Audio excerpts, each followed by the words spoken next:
Okay.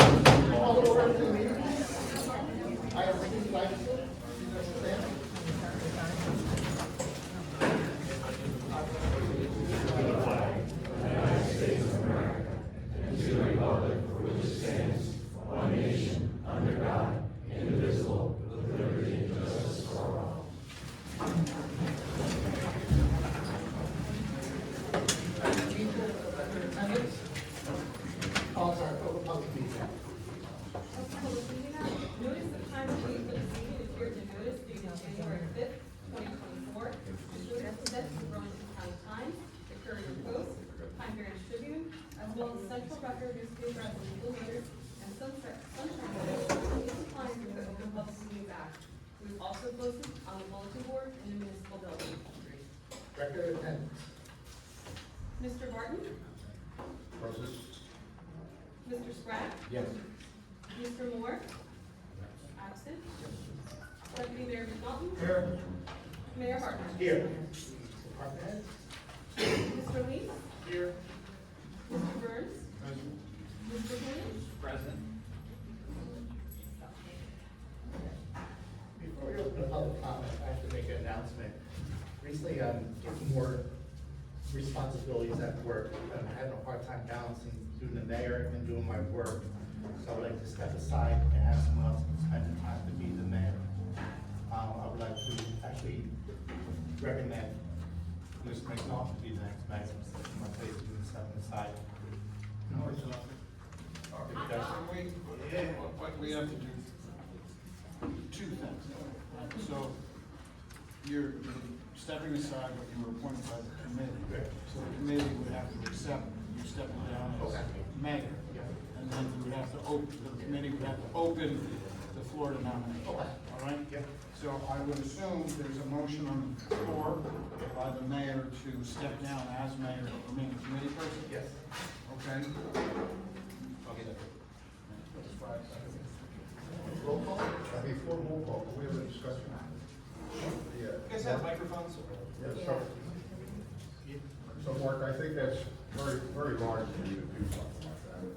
Given that we did have an election and the public spoke overwhelmingly and you are late up, and I can appreciate your work schedule, I have a big work schedule myself.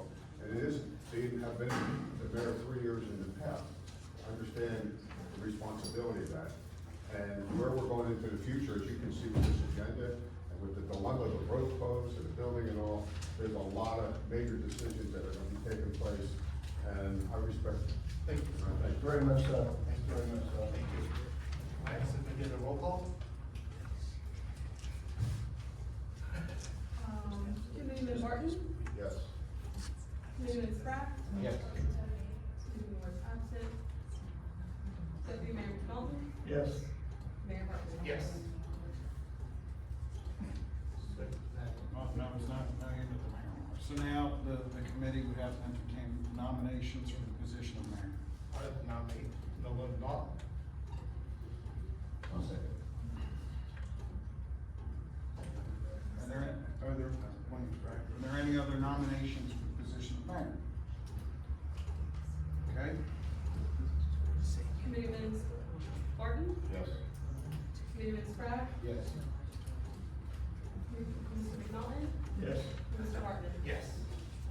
all right, so now we did that.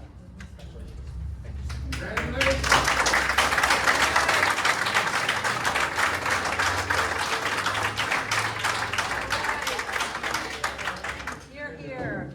It's all yours. Hang on. Mayor, what do you want to say?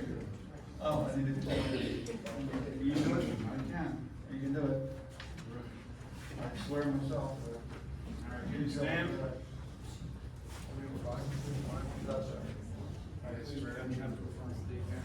Please raise your right hand. I'm not gonna fall into that trap. What's your name? Do solemnly swear Do solemnly swear or affirm that I will faithfully, impartially, and justly perform all of the duties perform all the duties of the office of the office of mayor of mayor to the best of my ability, to the best of my ability, and that I will support that I will support the Constitution of the United States the Constitution of the United States and the Constitution of the State of New Jersey, the Constitution of the State of New Jersey, and that I will bear that I will bear true faith and allegiance true faith and allegiance to the same to the same and to the governments established and to the governments established in the United States in the United States and in this state and in this state under the authority of the people. under the authority of the people. So help me God. So help me God. Congratulations.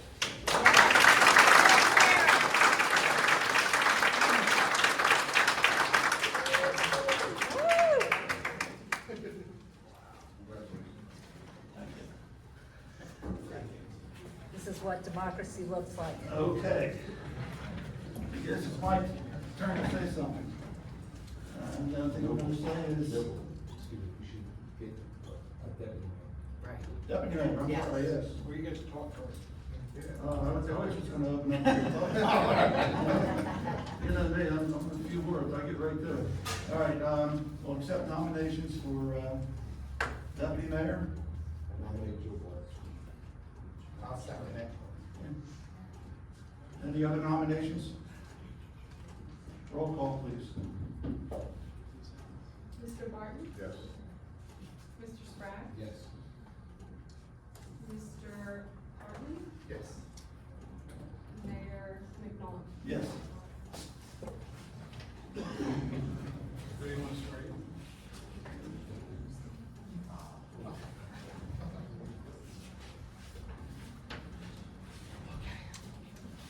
I state your name.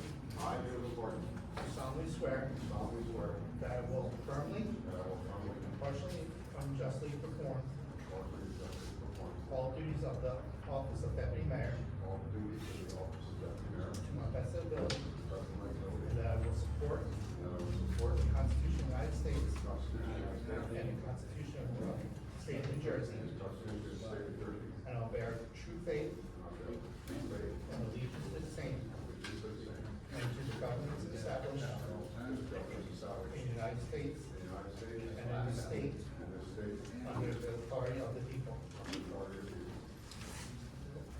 So help me God. So help me God.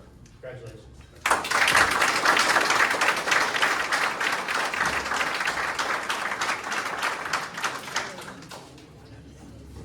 Thank you. Okay.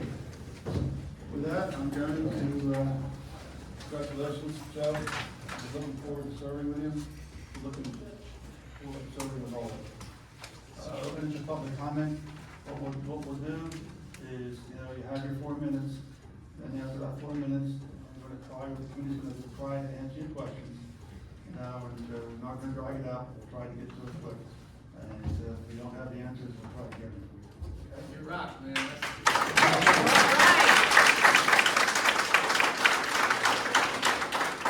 Three cheers for democracy. Awesome, thank you. Lance Saunders, Valerie Way and Reagan Ridge Road. I just wanted to point out, and you guys are going to have the dedications of our roads, which is great. Thank you so much on ordinance 2024-5. But the ordinance is not reading correctly to the deed description, so I just wanted to make sure that they match. Where in your ordinance, you're calling it Valerie Court, is actually Valerie Way. So I just wanted to make sure that that stays straight for the record when you receive the deed description. Skylar Court and Taylor Court and Margot Lane is actually correct. Appreciate that. I just wanted to point out that this is something that we've been asking for since November, December last year. You guys kind of remember me. Because at the end of the day, we ended up paying $4,500 to have our community plowed when we've been paying taxes for 4 years. So truly appreciate that. And also great with being able to answer questions, because I think that's important, that we all understand that when we ask questions, how do we receive our answers? So we truly appreciate that too. Thank you. Thank you. We'll make those changes in the resolution. We will double check those. It's in the ordinance. That would be I would argue that would be a ministerial function or a typographical error, but Valerie Court is how it came in from the engineer, Okay. from CME. Right, yes. So we will double check with him, whatever the correct word is, will be changed. I live near Valerie Way. Trust me when I tell you. So, Either the street sign's gotta get changed. Anyone else? Yes, ma'am.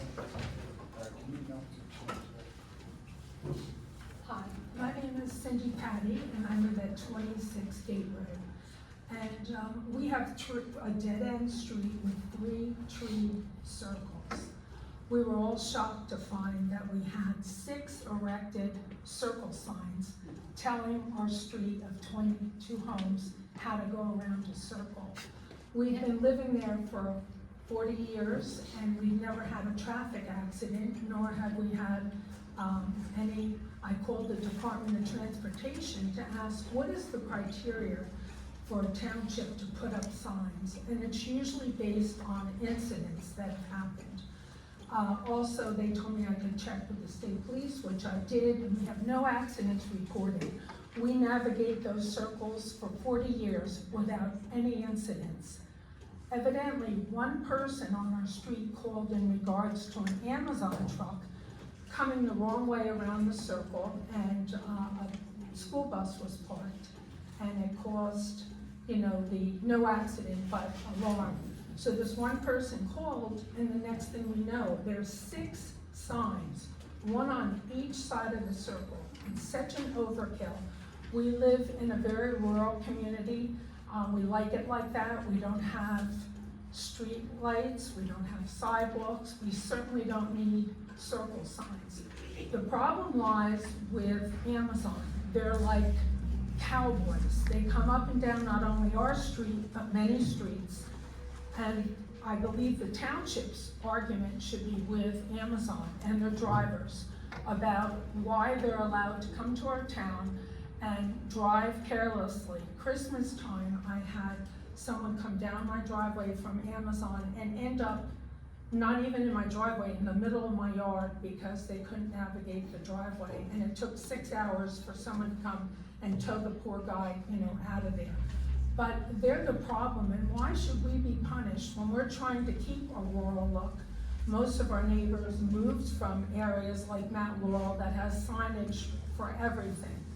And we feel, after speaking to everyone on the street, I was able to contact like half of the neighbors. They were all the same way. First, the sign went up and said one way, and they didn't have enough, so they took that down and they put up these big yellow circles with arrows. And they put one on each side of the circle, and there's 3 circles. The very first one on the end, people are coming out of their driveway to see it. It's not even for traffic. So I'm here tonight representing most of my neighborhood that we don't want the signs. We feel that it's overkill, they should come down. There's no public safety threat. There's been no incidents. The state police have no record of being called out there for any problems with cars hitting each other. The main problem is these delivery drivers, not the residents. And we're the ones looking at these signs that are hideous. They're huge. They look like they'd be a sign that you'd have on a main road, not a dead-end street. We have Flyett Road, that's a one-way stop, not 4-way stop, that have many accidents. We could probably use a flashing light on Old Indian and Tuckerton. Those are areas that are problematic. Those are areas that Tabernacle should be looking at for safety, not our rural street. So I'm here tonight to ask that the township would consider removing this overkill signs, 6 of them, and better locate them where there are traffic problems. That is what the criteria is according to the Department of Transportation. Unfortunately, you get traffic lights when they've had fatalities, and it has to be so many. They don't just arbitrarily start putting up signage and stop signs and lights. Okay, I understand, we got an email about a week ago that this has happened. I'll go out there tomorrow and I'll look at those signs. Now, we know it's the delivery drivers, they're cowboys. But instead of those big circles, just a one-way warning sign? No. No? Well, this is my whole thing. Anything. It's, to me, it's like gun control. Like people say, oh, if you have a sign, no guns. The people that are gonna use the guns aren't gonna look at the sign and go, oh my gosh, I can't have a gun, I think I'll go home and put it away. Signs are for who? And these people know how to go around the sign. Do you know on New Jersey Motor Vehicle, one of the things to get your license is that you have to know how to go around a circle. So a sign is not gonna help the problem. The sign's only punishing the people who have lived there all this time and never had a problem. I'll go look at the signs tomorrow. Tomorrow I'll talk to the administrator and the engineer and decide whether we should take them down. Evidently the neighbors take them down. We do. But you still, how are we gonna control these? Well, one of our neighbors had a problem with Amazon, and they contacted Amazon, and they came out and addressed it. I think the township needs to rifle a letter off, telling them that we're not gonna put up with this. We don't have a local police department. It's hard for the state police to be everywhere. We'll get a letter off Amazon. I appreciate that, and congratulations. Thank you. Yes. Susan Fruit, 30 Gate Road. I had a problem with Amazon. They were cutting through my property to get to the other side of town. And it started happening too when you closed the road. In fact, my dog almost got hit, and my grandchildren play out there. I called the logistics team at Amazon. They sent a team out to my house to look at the roadway. You can't write a letter. Amazon's not gonna read a letter. You have to call the headquarters. You have to ask to talk to the logistics team to come out and look at the roadways. It happened during COVID, and it happened when he closed down the road. And I'm pretty sick and tired of the Amazon drivers too. I'm also sick and tired of those yellow signs staring me in the face. We're not stupid people. We all work, we have college degrees, not all of us, but most of us, we're all pretty intelligent people. We know how to go around a circle. It's on the driver's test, right? Red Line Circle doesn't even have a circle sign. We don't want anything there, it's not necessary. How many cars go down Gate Road? You need to count how many cars. The people that live there and the delivery drivers, that's it. It's not necessary. Spend the money on Hawkins Road. Spend the money I'll elsewhere. meet with the administrator tomorrow. Please. We will, all logistics, Amazon, Please. do what I can to get this done. Okay, thank you.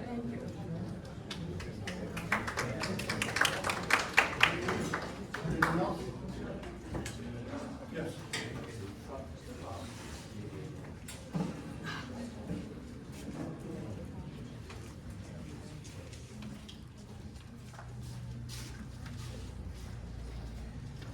Thank you. Good evening. Stuart Brooks, Morse Meadow Road. First, I want to thank Mr. Hartman for making a seamless transition. I echo Mr. Martin's concerns. That was a big step, a big thing to do. I appreciate it, and I also appreciate Mayor McNaughton that you're making this more conversant and answering questions. I think that's a huge step forward. The comments I have are relatively few. The last meeting, there were some comments made about scheduled absences, and in fact, these followed Mr. Hartman's explanation. This has happened more than once where committee members don't show up and nobody knows, no one in the public knows why, and rumors develop that they're avoiding it for improper reasons. I don't need to know your medical history, I don't need a note from your spouse for your absence, but I'm sorry. I do think that a public announcement, if you know in advance you're going to be out, is a good thing. It's good for the people to know you won't be out. It's also good for your team to know that you won't be out. It used to be done in the past in other committees that it was routinely said that, I'm going to be out next meeting, and work carried on with that knowledge in hand. Second, I'd like to offer my opinion that shared service agreement for clerk services isn't working. An example, again with absences, when Sam Moore told Clerk Brown that he couldn't attend the May 28 meeting, She didn't check with the remaining 3 members to ensure that they would be available and hence have a quorum. If she had, I'm sure she would have known that Mr. Hartman was in northern Jersey and there was a possibility he might not show up and would spoil the quorum, and that's exactly what happened. I think that's a shortcoming on the clerk's part that should be corrected. I also see that office hours still aren't posted as to what her hours are in Tabernacle, and that should be fixed. Last meeting, we learned that neither she nor her deputy was at the municipal building on election night. That's unacceptable. And last meeting, there was a citizen who came forward and said he'd been trying to get plans for Hawken Road for a long time. And that was the moment when the clerk should have said, "Snow request, this is what you do, I'll be happy to help you, come in my office." Those words were not spoken. That level of service just has to change. On my part, last meeting, I misspoke. I said that filling the vacancy wasn't on the agenda. It was. I just missed it. It was in new business below submission of bills and claims, of which there were none. And it was above consent agenda resolutions, of which there were also none, yet there was a note. It consisted of 3 lines regarding consent agenda. Roughly 2/3 of that agenda was empty headings and subheadings. I think it would be clearer if the agenda just listed the business that you plan on doing, not the business that you won't be doing. I'm sure the clerk had a reason for listing all those things. My guess is she just lifted the agenda from the previous meeting, plugged it in, changed the date. But it's really uninformative to have all that other information. It has no pertinence at all, and it doesn't take much to prune it down to make it fit the meeting at hand. It's just uninformative and confusing. It threw me off, and I know my way around an agenda. Lastly, last meeting someone mentioned a referendum for town hall. I think that's a bad idea. If you're going to have a referendum, you need to know the whole picture. Right. Well, we're gonna get into that picture later on. Okay? Okay? Appreciate it. Okay, thank you.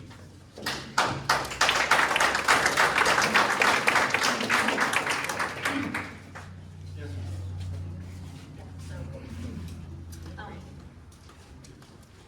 Kelly Kemp, 6 Hunters Lane. This is kind of a follow-up to what Mr. Brooks was saying, and that what I have to say tonight is actually directed at Mary Alice Brown and Samuel Moore, but they are both absent tonight, unfortunately. My statement to Mrs. Brown was, can you please tell me what the delay is for officially changing my street name? As you had the sign changed on our road over 2 months ago, and told my neighbor that you simply needed to send a letter to the post office to make it official.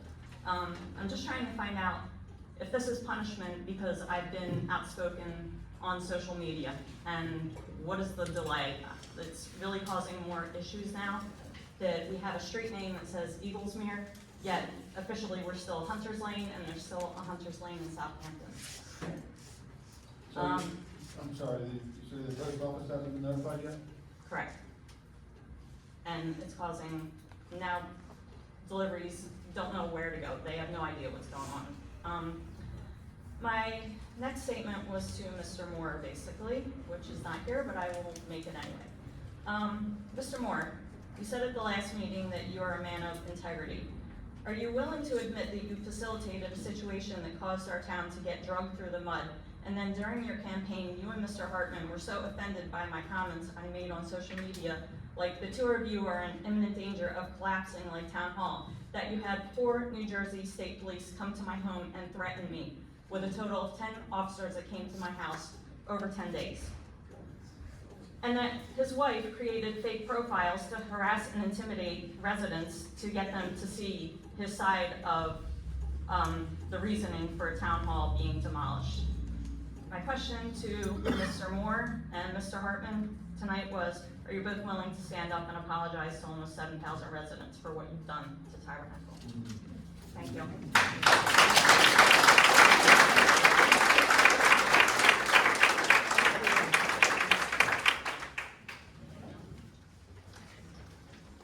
How are we doing tonight? got much to say, but I'm another victim of public scrutiny for trying to save this town. Noble knows that I've worked very hard to try and save this place. I love it here. And I got a New Jersey Constitution for you, sir. Not with me tonight, but everybody else on the board has accepted my gifts over the last year. So everybody can look at what the trust indenture says, and we can stand on something solid and get somewhere and keep everybody happy.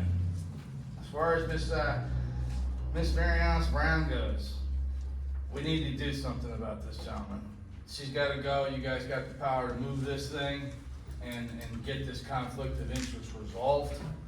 She has way too much power, and we don't like it. And we're actually demanding that you do something about it. All right. And congratulations on your spot. Thank you for stepping down. Appreciate it. I've been trying to get through to you, and I appreciate you stepping down as an honest man. All right. God bless everybody.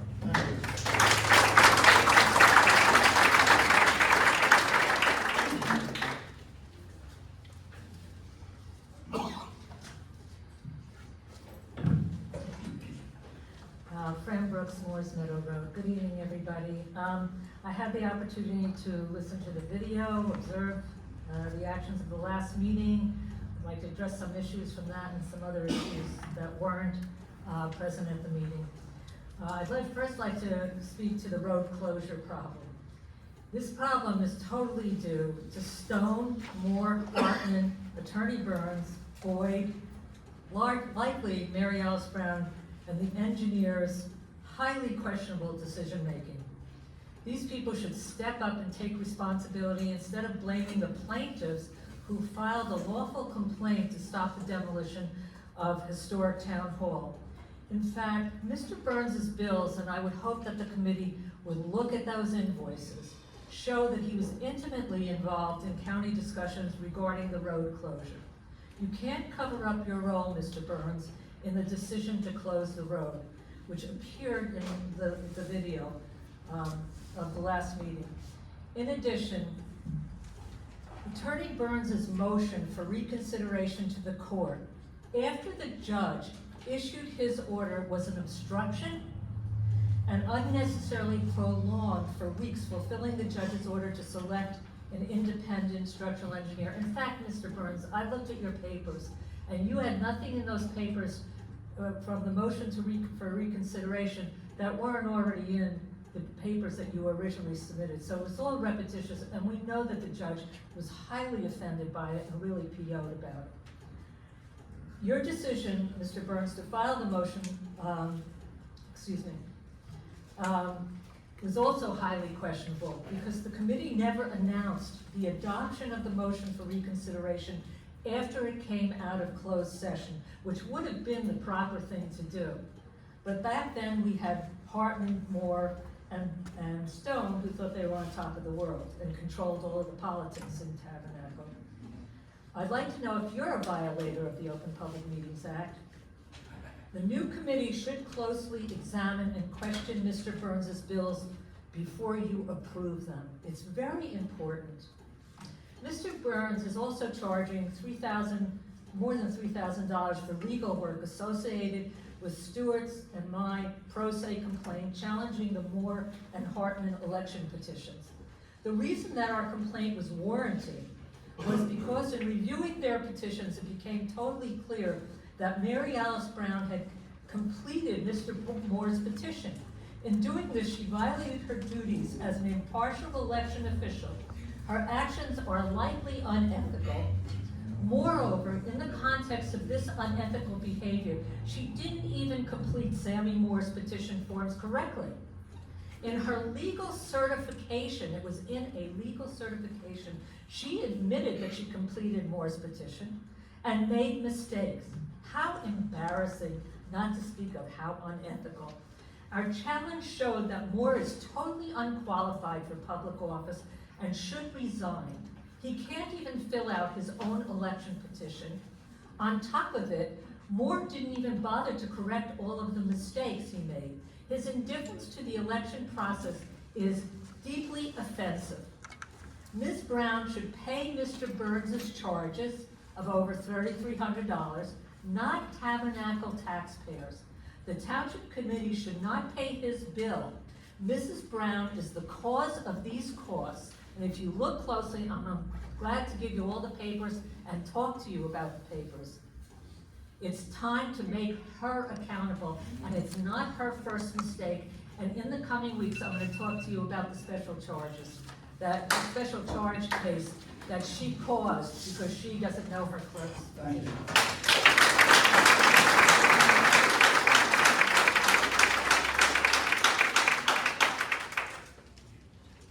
Anyone else? Yep, back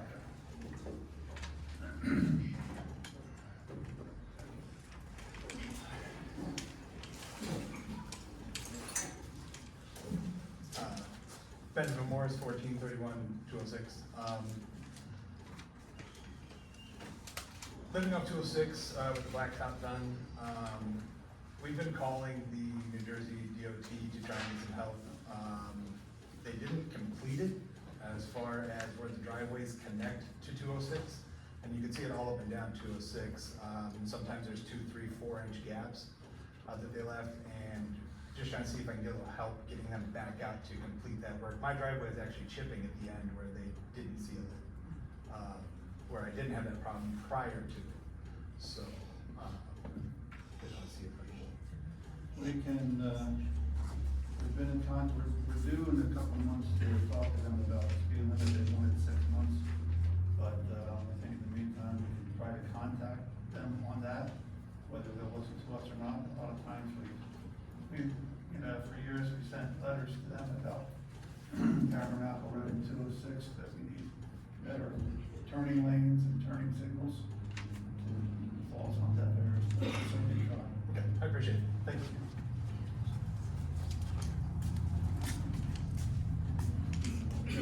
Yes, anyone else? Oh, back there.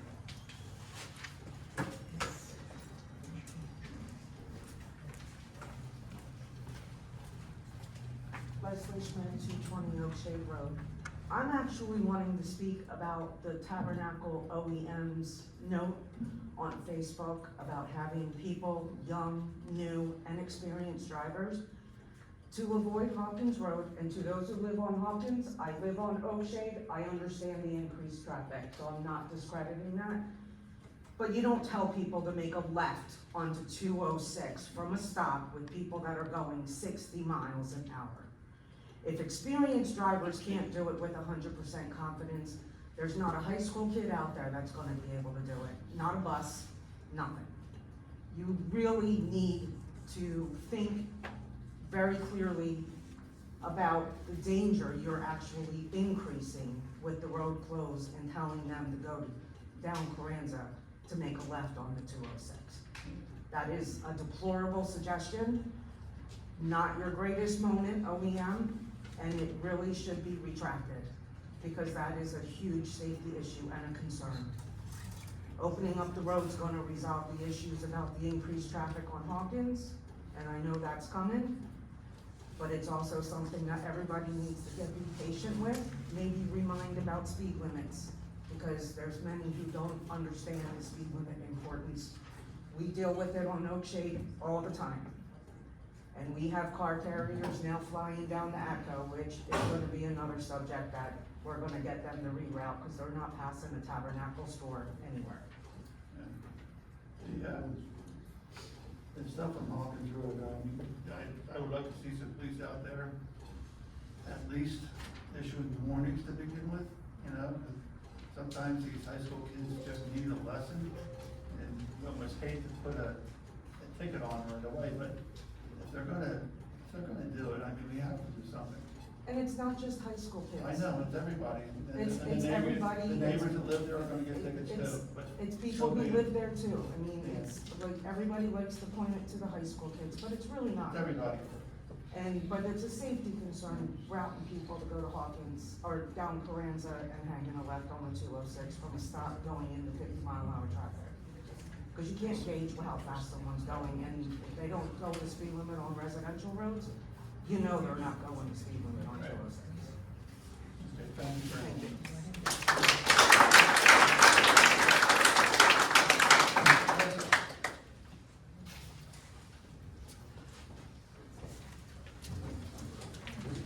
Carl Delaney, T-Burger Lane. I'd like to follow up with what the young lady said. Both of your detours are inherently unsafe. If you head south, you're redirecting people to Flyett Road, out onto 206 to cross 60-mile-an-hour traffic with no signal. You're doing the same thing on Carranza, and I don't care if it's elderly people, school buses, new drivers or experienced drivers. What you're telling them to do is inherently unsafe. The only signaled intersection after you've closed Medford Lakes is Hawkins Road.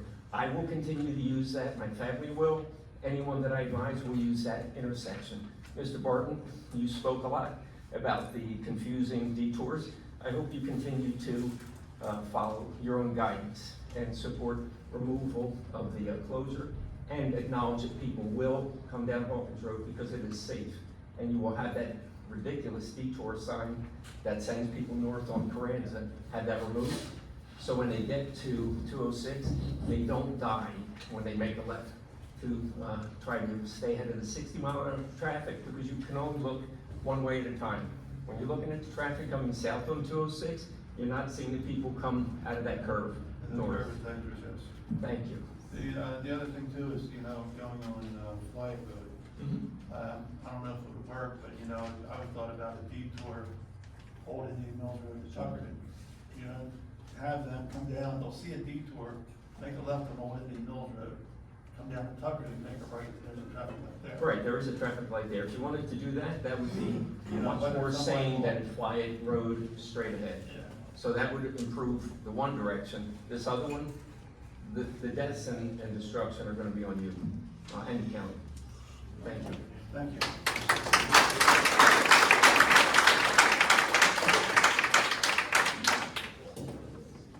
Yes, the young lady.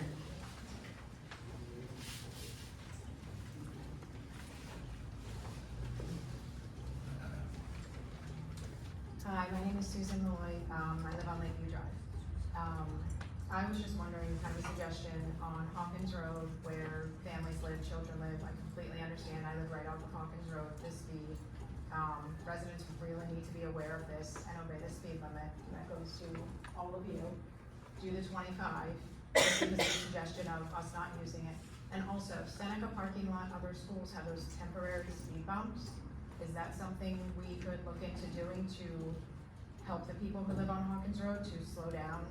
Because I'm sure if you're flying over that at 60 miles an hour, it's not going to feel nice. So that was it. I know a long time ago when I was on the before we had some temporary speed bumps. I don't know if we still have them or not. I'll look into that. That's a good idea. 2 or 3 speed bumps on Hawkins Road would really slow things down. Yeah, and that makes the residents feel Even if better, it's temporary, being out there with their you know, families, pets, whatever. Good idea. Okay, thank you.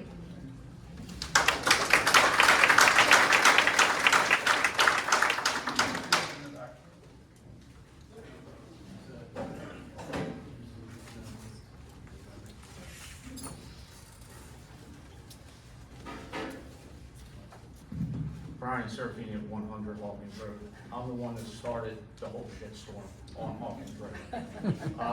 So again, this is on the township. It's just a request from me to keep my family safe and my residents safe. It's nothing against your children, nothing against your families. Me and Mr. Tom Lees had a very productive meeting 2 weeks ago with Kevin and Bart from the township. We strategically were talking about how we can slow the speed down on our road. I think Mr. Barton is going to be instrumental in this because of the fact that he worked for a large utility company. He knows how to handle things with this. So I think he needs to be incorporated into this. So I think that's a positive having Joe here. We were talking about putting rumble strips down the street, putting 25 marks in the roadway, putting a stop sign in front of my house, which I asked for. I know it's gonna be an inconvenience for me pulling out of my driveway, but it's the halfway mark. If we can stop them halfway and put a stop sign there, I was gonna talk to Tom in regards to possibly putting 3 stop signs on the street, one at Richter, one at Worrell, and one at the next street, because we just have to slow them down. I don't care, I was 18, I was a crazy idiot. I know what it's like to leave high school and speed down the road. It's an issue, and we need to direct this in a manner that it's safe for all of us to go down Hawkins Road. And we have to look at the issue of drainage on the road. We have to look at the issue of paving this road. And within the committee, I hope we look at this, because we've only approved about $250,000 to pave half of this road. I want to look at securing the other $250,000 to pave the whole road, one project, one time. If we look back when we paved Carranza Road, there's 2.5 miles of Carranza Road down there that got paved that's in Indian Mills or Chemung Township.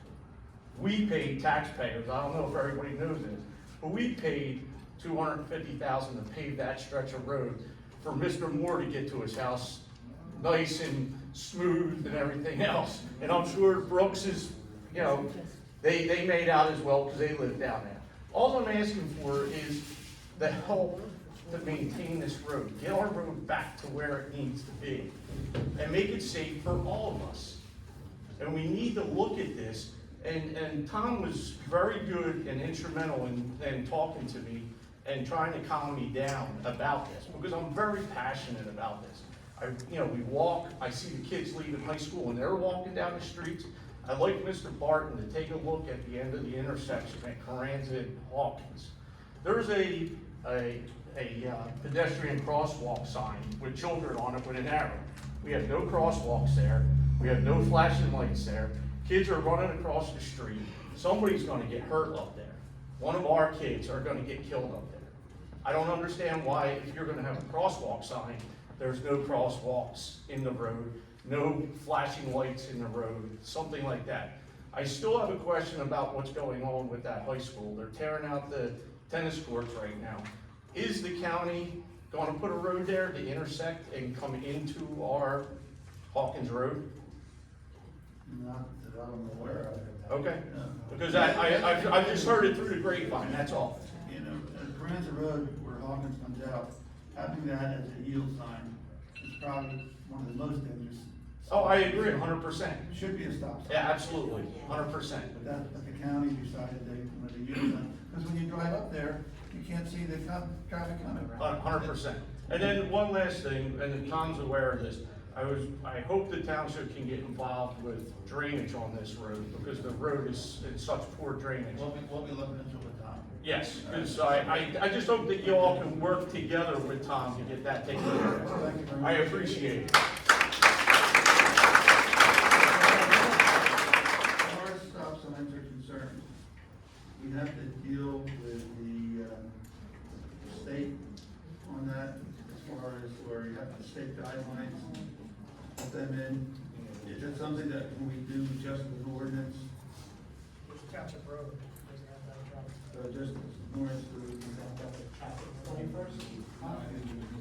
It's just the township road. we don't have to do a traffic study? Talking about changing the yield of the county road, that's different. No, township road, just in the middle there, put stop signs, put a four-way stop there. Why don't we, The roads in the four-way stop county road.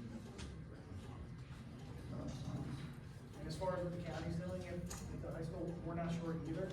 But what I'd like to do is, once we get the design plans, effectively to the committee, in my office, sending a copy to the county, getting their feedback on what they're doing.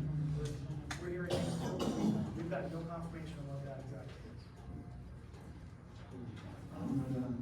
would the committee be, opposed or agreeable to, on the next meeting, if we can come up with an ordinance to put stop signs on Hawkins Road?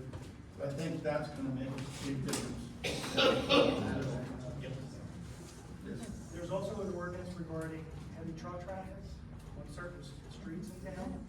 The committee might want to consider adding on. That's absolutely, that's something we should add to that ordinance, and heavy truck over, what would it be, like 18,000?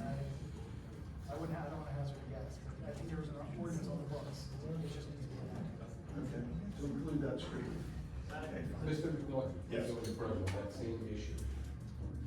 Is it possible for the township to send a letter to the state police barracks and ask them to increase presence? Absolutely.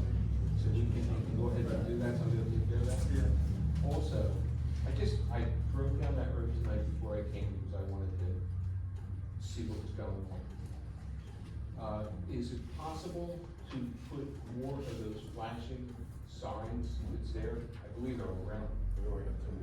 Yeah, well, I think you can rent it, to increase more awareness. And also put two signs, radar enforcement and same as Bedford. That way there's no question that if somebody gets pulled over, like, oh, can I get a warning? You've already been warned. Yeah, before this subject, while we're on this subject, traffic control plan, the integrity of that plan. I have some concerns about things that have moved around. Like, can we get our administrator, to have public works maybe every Monday or Friday, ride that plan to make sure. Make sure everything's in place. Right, sure. That was number one. Number two, when the folks have brought up about the traffic control plan, before I was on this committee, I offered the county's records on that traffic control plan, how the road was closed, and I offered our own township plan. It appears that the county is the one that came up with the traffic control plan and sent it to the township and said, this is what you need to do. When I looked at it, as other people have recognized, I looked at it and said, that's not how I was ever taught to close the road. I'm not a traffic control engineer, but I've worked on many projects where roads are closed. And the right path should have been down Hawkins Road, not all the way down to 206, to make a turn on the curb to come back in the same way flat. And I like your suggestion about Tucker Road, but I think that plan should be revisited. It's not gonna be for a long time. I know it's gonna push traffic onto Hawkins Road, but hopefully we get that road open sooner than later. But it's a safety concern. I mean, God forbid if there's. Would you like to take that on? Absolutely, absolutely. And I'll be happy to work with our engineer to change the plan with the county so that it meets the right guidelines. And I'll give you an example. In a suburban environment, if you have county roads, and you go down the road and there's developments on each side, and you need to close the road for 2 blocks. The detour says, make a right, make a left, go 2 blocks, make a left, make a right. And it tells you the same thing on the opposite side. This is a little more complicated than that simple example. But that's the way it should work, so that the drivers, so the public knows where they're going. Some of the issues came up also about the Amazon trucks. And when I was on committee before, I had some thoughts about deliveries in this town and restricting the hours of deliveries. I've had an Amazon truck pull my driveway at 10 o'clock at night. And, you know, now I have a shore home, and my wife may be there alone while I'm down the shore fishing, and I do have security lights and everything else, but we really should revisit that issue and start thinking about, you know, the Postal Service, they deliver Monday to Saturday, not Sundays, right? And they have certain hours, and I don't think there's any reason we can't do that. And then the other thing was about truck traffic. When I was on this committee before, I tried to get the committee, and I couldn't get a consensus together, to take a look at all roads and decide what roads do we want to restrict the weight limit on the roads. At the time, we were repaving O'Shea Road, and the car carriers were going down O'Shea Road. And there's a lot of traffic. They come down 206, they make a right on Tabernacle Road, they make a left on O'Shea Road to go all the way up to 73 and to Williams Pike. There's no reason they can't go down further. Okay, well, we're gonna look into that. Okay, yeah, I'd like to put all that on the agenda and take a look at all those things in the future. Okay, fine. I'm sorry, sir. All right, no problem. I'm sorry. It's all good, I jumped the gun. I know, if I find there's something brought up that we need to discuss, we're gonna discuss it. Since we're on traffic stuff, bumpers took in 27 Lakeview Drive. The middle of the night, the 18-wheelers coming down 206 hitting their Jake brakes. It's really annoying. It's really loud. And, you know, after I hear that, then I get to hear my wife complaining to me about it. So, maybe we could put a sign up, no Jake brakes between here and wherever. We would have Great. to do an ordinance. Oh, I don't know. Well, if you could look into anything, that would be awesome, you know what I mean? It is really loud. I get up at 4 in the morning It'll for be in work. addition to our letter when we send it to the Okay. We made it a, they can only do that? All right, yes, someone else. State road stays on. Yes. Cliff Toy Tabernacle, 29 Acorn Drive. So I have a little bit of input on the Seneca tennis court situation. Apparently, I have a friend whose daughter plays on the tennis team at Seneca, and I texted her and asked her exactly what's going on there. And she said, now this is all hearsay, but she said that they've already relocated or are planning to relocate the tennis courts to another location on school property. And then the other thing is that apparent roadway it's cutting across what used to be the tennis courts. That's supposed to be additional access to smooth things going in and out of Seneca. And again, so my point is, somebody needs to get with Lenape Regional High School District and find out what gives. They would need county permission to. Well, I don't know how that, you guys know about that stuff, I don't. I'm just telling you what I heard. The county would know about that, right? Putting a road opening for a driveway, if that's the, so it may not be driven by the county, where, school district. Mayor, if you're one, I have a good relationship with the county engineer, I can call them on file. Thank you.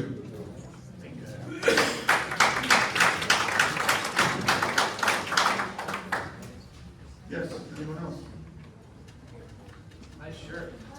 Yeah, where'd you get that? Made it myself. You guys like that shirt? Hi, Erin Delaney, 6017 Berry Lane. I am making my public comments tonight on my own accord. No one has asked me to speak on their behalf, and my statements are mine and mine alone. I am a resident of Tabernacle for over 40 years. I was raised here and chose to raise my own children in this town. If one good thing has come of this mess, it is that it has reminded us what makes Tabernacle residents great. The townspeople have stood together shoulder to shoulder to speak up against the wrongdoings of this committee and employees of this town. The residents showed up, and boy did they show up in force. May we and those who come after us never forget to remain vigilant, as we have seen that all levels of government and government officials, even your neighbors, are capable of corruption. I was not able to attend Friday's meeting, but I did watch the recording. I watched in disbelief and disgust for some of the statements made by this committee. Did you really think a picture-worthy handshake and a lame at best speech could undo the financial and legal damage you have done in this town?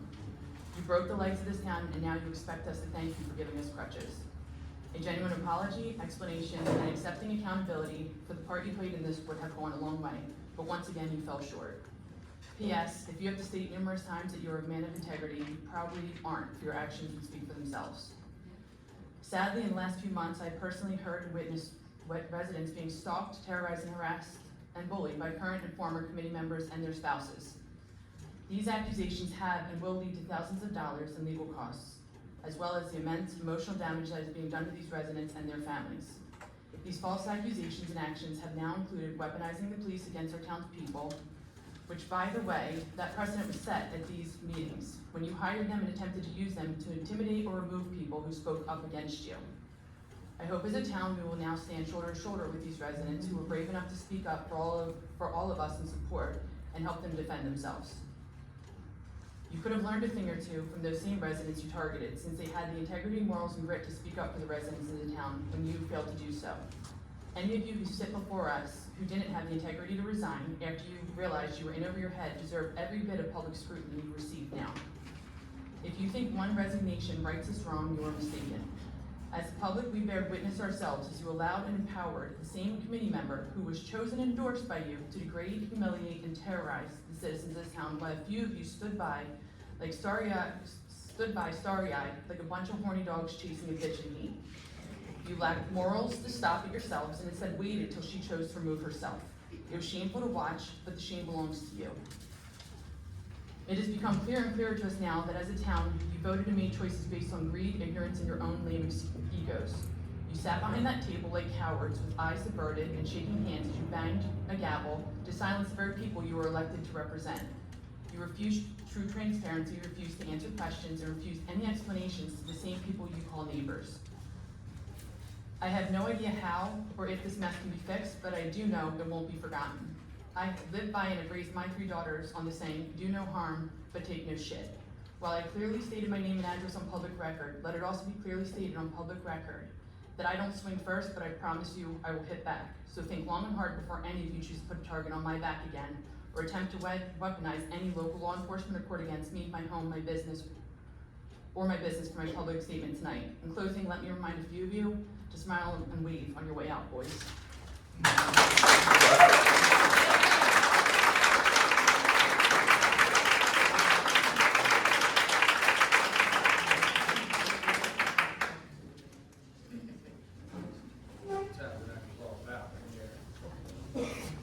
Good evening. There's an old Pineland saying that when something Name, smells address. bad, Name and address, please. I'm sorry, my name is Mary Ann Holloway, I live in the Pinelands. When something smells bad, you really don't have to go looking very far, all you have to do is follow the smell.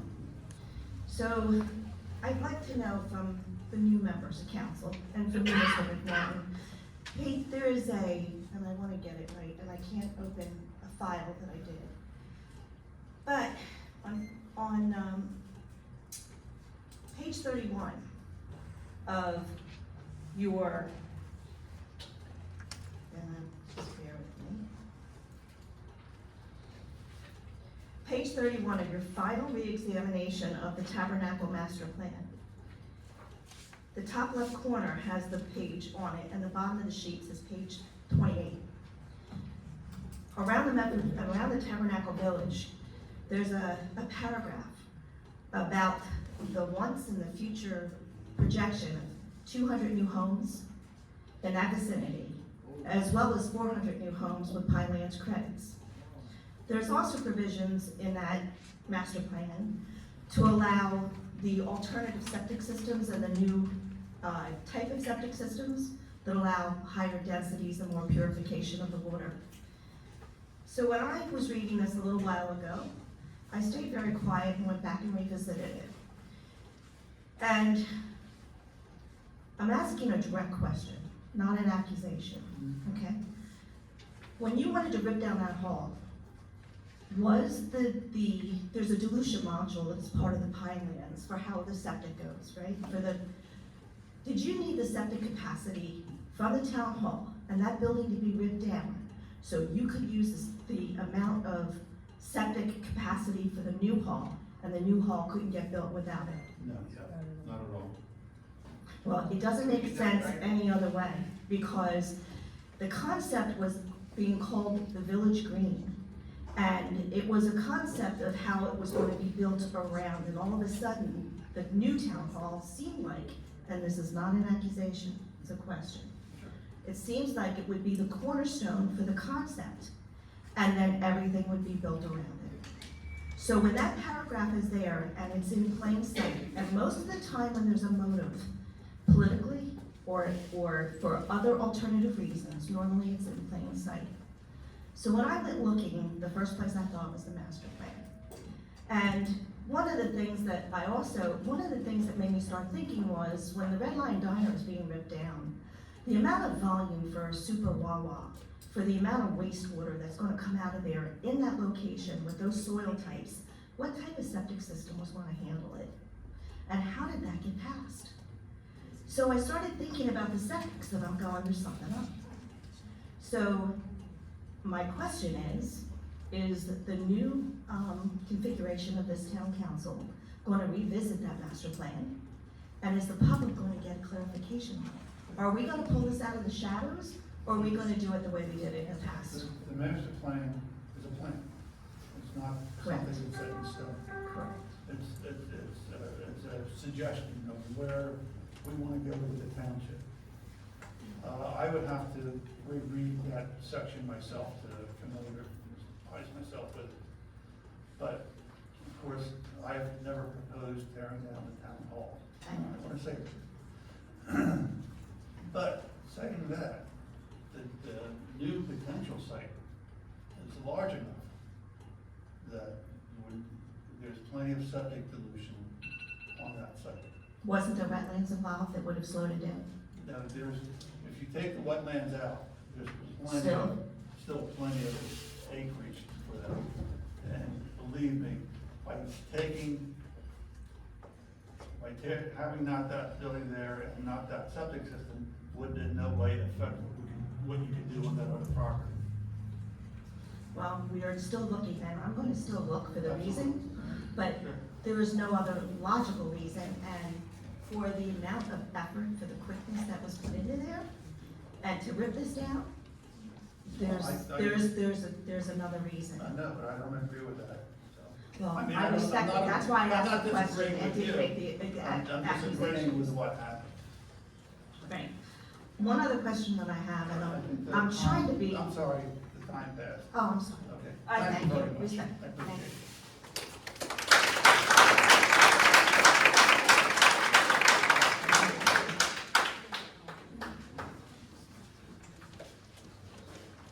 Hi, good evening. Ray Voss, Skylar Court Tabernacle. I'm here to talk about Seneca Reserve. The basin is still holding water. The last time that we had any appreciable rain was Wednesday. It's been dry Thursday, Friday, Saturday, Sunday, today. There's water in our basin, and I know you guys know this. I know you're working on it, but we're trying to communicate to find out what the plan is to get our basin to a place where it functions and drains as should be expected. My understanding from speaking to members and residents that live in Monarch Woods as well is that their basin is also not functioning. But I don't have any personal knowledge of that. I only know and can speak to the basin in Seneca Reserve. Our concern is that if that basin is not properly draining and it continues to hold water, that the residents in Seneca Reserve will be stuck with a very significant amount of money to repair that basin. The basin is still under bonds. It seems as though Rockwell Custom, who is the builder and is still under performance bond, is choosing to do nothing to remediate that condition. And I have no reason to expect that they will. They've made their positions very clear, and our concern at this point as members of this community, because we're innocent bystanders, we're stuck in the middle between the committee the town who required the bond be issued against Rockwell and the builder. And there really has been no movement on this. The basin has not functioned for years. My understanding is that there was a short time where it was performing, and then work was done to remove piping because it was not Pinelands approved. I'd just like to know if there's a plan and there's who is responsible at this point. Does the town make a claim against the bond? What's the process? We have to deal with the engineer,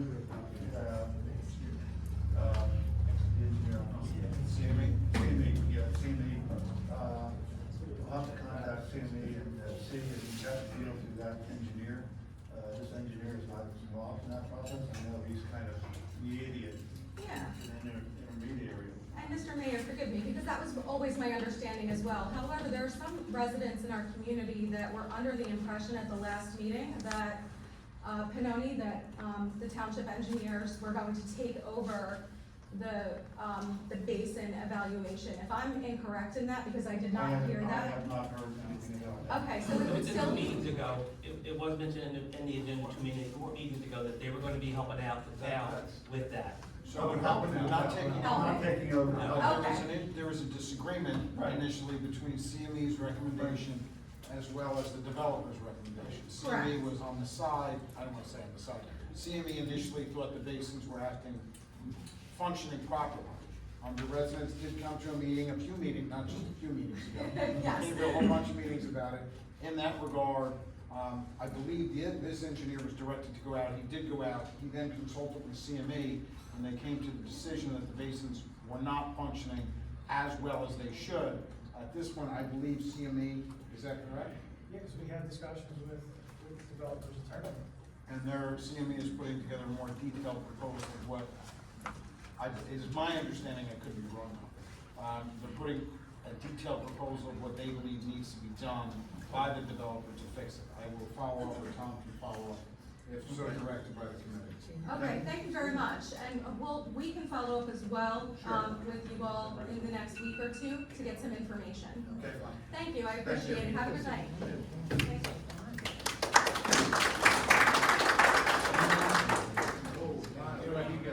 This is my open request. This is what the township gave me in an open request. I brought it to the firehouse because it's a fire hazard, because it's like 7 or 8 pounds, 20 pounds of paper that somebody hand wrote on each piece of paper, the number corresponding with the open request and with the logs. This must have taken days. This must have wasted so much time. There's something called a flash drive. They invented, Mr. Burns, did you approve this? Where do you know how they say state your name and address? Where do you live? You live in Tabernacle? No. Ms. Lacey, you live in Tabernacle? No. But you two have caused all this crap in Tabernacle. You guys don't have to deal with the road closure, do you? No, but you wanted the contracts to be passed fast. You didn't want an extra engineer brought in at the March 25th meeting. Is it legal to whisper during open public meetings? Because I have you, Mr. Lacey, whispering at the March 25th meeting when they said what they would like to do at March 25th meeting is they would have to get a structural engineer in there because the Pinelands Commission said they needed a structural engineer to say the building was in imminent danger of collapse. What happened at that meeting is you lied and Mr. Boyd lied, saying that the building was in imminent danger of collapse when neither of you were structural engineers. That day you shut down the road on a lie. You based it on a lie, and when they wanted to get a structural engineer, this is what you said. This is you in a message, or I'm sorry, whispering to a gentleman next to you. I don't know who he is. We have this workshop meeting scheduled for April 8th, which is only 2 weeks. We could postpone that meeting 1 week. That would give you the 3 weeks. Then we can rediscuss on the 15th and decide, is it, you get your information on your grant, is it? Hold on a minute. Okay, if you can't hear, I want to explain what it says. Hold on. It's just that our attorney said that's not legal? No, it was Scott England. Oh, it's Scott. Scott England was next to him? Well, you said to him, when they said they can go out and get another, that they have to put it out to bid for contract, you said, no, they can just do it under my contract. That's what you said, isn't it? And then what you said was that you didn't want to wait for the independent structural engineer, and then you provided the report to the Pinelands Commission, which you're a chemical engineer, not a structural engineer, so you lied. That's correct. I did not portray myself as a structural engineer. Sir. My letter said it was a. Sir, the Pinelands Commission. Not as a structural engineer. The Pinelands Commission demanded a structural engineer say that that building was in imminent danger of collapse to approve it the way that you wanted it to be approved. You forced it through. You lied to citizens. The road was closed for no reason. You are not only in maladministration. This was complete fraud. This is complete fraud. Mr. Boyd then says that the building's about to fall down and you can see it leaning over. You defrauded that township. The person that yelled out from the audience that night was a paralegal at the Croce Law. The person that is representing Ms. Stone in the restraining order case is the Medford public defender. Look at all this, how it's connected. Nicole Stouffer goes in front of Judge Peter Lang, and Michael DeCroce's representing her. They have a video of the woman trashing the MYA, and she just gets off. What the hell is going on out here? Who is in your Republican committee? Who chose Natalie Stone to come up here and be a member of this committee? Who vetted that? You go, boy. You go. I cannot believe you have done this. You need to rescind the February, all you have to do is rescind the February resolution, rescind the demolition contract. Guess what happens? Court is moot. They have no more jurisdiction at that point, and you can open the goddamn road.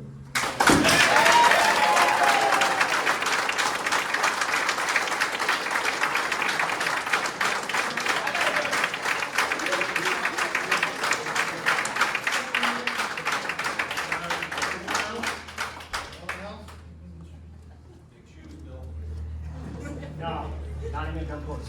Bill Fair on Justice Court.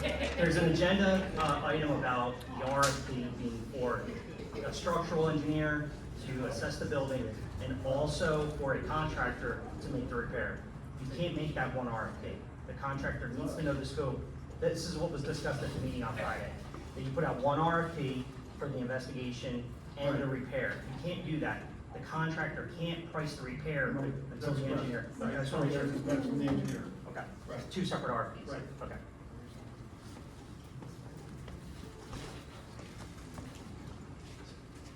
But it says on here, this RFP is architect and engineer, not. It was mentioned Friday, there's one RFP, just in discussion, I just want to make sure. Yes.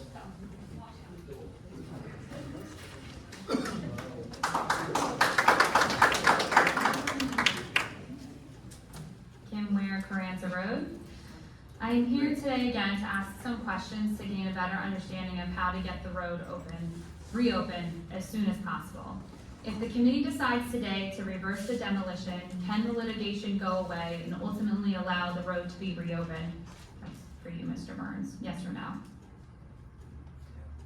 I don't know.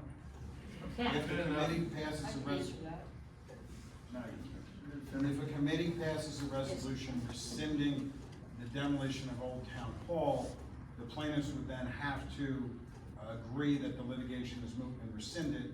However, there is still a possibility that the judge would retain jurisdiction, but it is in all likelihood, I won't say in all likelihood. There is a possibility that doing that would enable the road to be opened sooner rather than later, but Okay. it's not a definitive. Okay, I just want the committee to ponder that concept. Hold on, now I'm all discombobulated here. Do we have a date set for the independent engineer to assess the building yet? Is that me too? The judge has not signed it, but Okay. we are going to discuss that later on. We're going to discuss the possibility of, rather than waiting for the judge, who seems to be taking his time, that the township committee is just going to go ahead and have that done as soon as possible. Okay, good. That's going to be discussed later. Who will be present during that assessment? It would be the assessment, I would like to be there. Wonderful. I don't know if, I would be allowed because of the danger of the building. And I'm sure it would be Mr. Boyd and the engineer, or the architect and their staff and whoever they are. Okay. I just also wanted to know, why hasn't the fall plan been posted on the town's website? What do you mean by the fall plan? There was a fall plan that was submitted to the Pinelands Commission that stated how far if the building's gonna fall, how far it would fall on the road, and there was a 35-foot statement made last Friday's meeting. I'm just wondering why that hasn't been posted, so the rest of the town can comprehend the magnitude of the building potentially falling on its side. The collapse radius. Yes.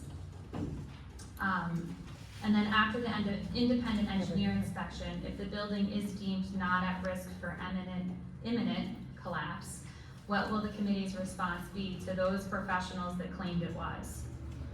You don't have to answer this right away, but something to think about.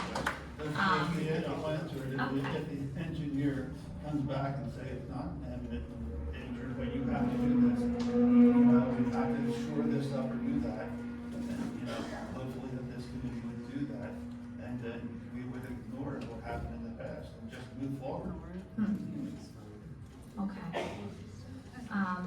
I'm just gonna finish out my statement just Absolutely, go ahead. to clear it up here. The term imminent is interesting by definition. It means ready to take place or happening soon. However, a definitive timeline doesn't seem to clearly exist of what is actually imminent. Legally speaking, the term is described as no longer than 24 hours or right away, not 2 weeks later. There is imminent death of a person that happens within 24 hours or up to 14 days. Or there is a term imminent danger. This is where death is possible within 30 days following an injury or exposure to hazardous materials. I do understand we're talking about a building here and not a person, but I just want that comprehension, because what I don't understand is how is a building classified as imminently in danger of falling onto a road that has still standing after 77 days of that claim. I just can't comprehend it, and I just am struggling every day. I see that road closed and all the nonsense on social media about it. It's just, it boggles my mind. So I just need someone to clarify it for me. Right? It's crazy. It's crazy, people. And Hawkins would be much less traveled if that road was reopened. And the last statement I want to make is I'm glad you guys put on the open roads situation. I'm glad we're getting that taken care of tonight. But also with the respect of the Seneca Reserve. I'm sorry, I didn't hear your time go off. Sorry. I'm sorry. I'm going to say it really fast. With respect to Seneca Reserve and Monarch Woods, it clearly makes a good understanding that a new development is not good for Tabernacle, so let's stop building those. Thank you.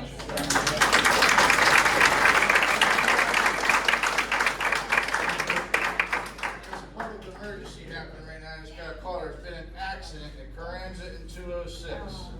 Or wherever. I just got a call. There's a bad accident because of this road closure. Okay, thank you. Anyone else? City Mills and Hawkins Road. Anyone else? That's what just Yes, in the back. I don't know exactly where it is, but.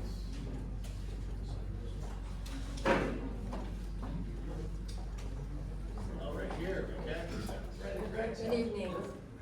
Connie Matarese, 329 Carranza Road in Tabernacle. I have just one question regarding the independent contractor. From my relationship that I have with one of the doctors I work with, knows a contractor, and his focus is only on historic buildings. Contractor or architect? He's a contractor. So that he was showing my doctor in Massachusetts, actually, all of the historic buildings they have restored. And he says if you saw before and after pictures, you would never in a million years think that they could be restored.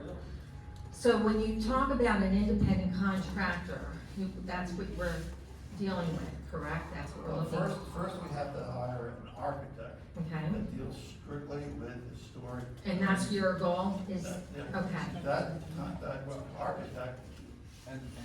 Structural engineer. Structural engineer, I'm not architect. That are focused on historic. Only historic. Okay, because I have not really heard much of that, what you're saying to me tonight, so. Actually, the engineering firm that the two litigants put before the judge, I read their resume, and that's all they do. And Okay. I was very impressed by that. That's reassuring, I thank you, that was all I needed. Thank you.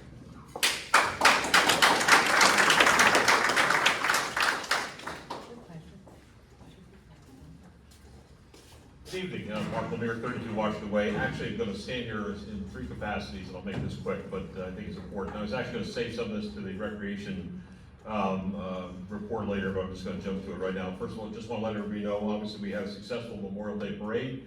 I want to thank everybody in the community that supported that. I want to thank everybody in the township that came out to see it. It was a great event. We had some great people there, including two of our students from Seneca High School, our speakers, and they were both going to West Point. So really just amazing that we've got two people going to West Point, two great kids, Katie Andrews and Alexandra Stargerwald.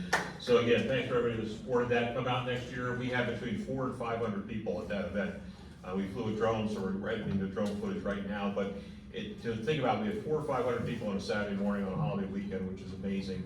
And it just talks to the community, and B, why it's so important that we preserve our town center. Because again, I can't see us coalescing around any other point than we have right now. So I think it's just critical. I know everybody on the PS believes that at this point, but it's important that we make sure that we maintain that town center as we go forward.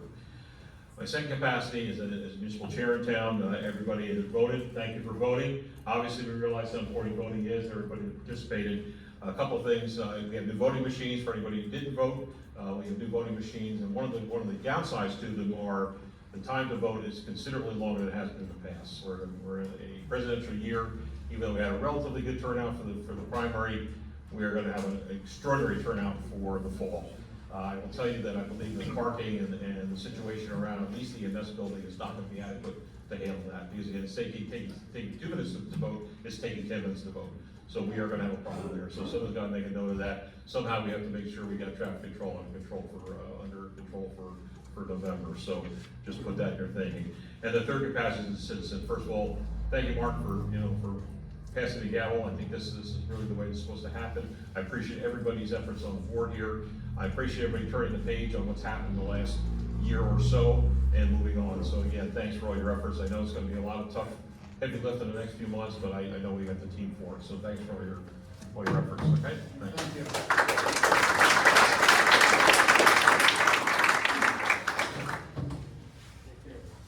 We'll listen to everybody, but please keep in mind, we do have kind of a heavy agenda.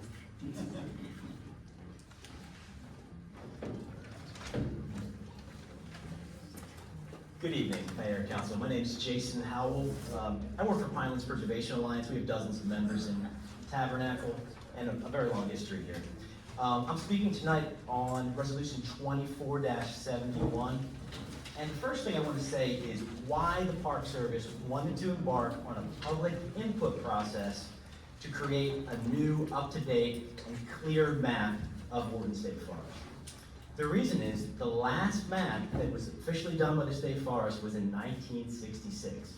That map, compared to something modern, is essentially a cartoon. So to have a modern, up-to-date map is really important, both for public safety and for recreational access to the State Forest. So I was fortunate enough to go to Arkansas last week and visit the Buffalo National River, and this is really a pristine area, and it's really up to par with Wharton State Forest. They're equivalent, ecosystems, recreational areas. The first thing that I did when I went there is I picked up a map, which was published in 2013. It has latitude and longitude, it has clear roads, trails, the riverway, of course, and this allowed me to navigate in that park like I was a native. Now, I know Wharton like the back of my hand, but for most people, if they don't have a clear map, they're gonna get into trouble. Now, this resolution, and I know the council that are present tonight did not author this, has multiple factual errors.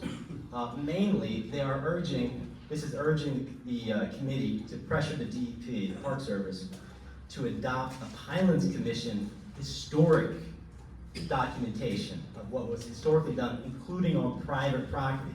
So a map that the Pinelands Commission used has private property on it. It also has rivers, it has cranberry bogs.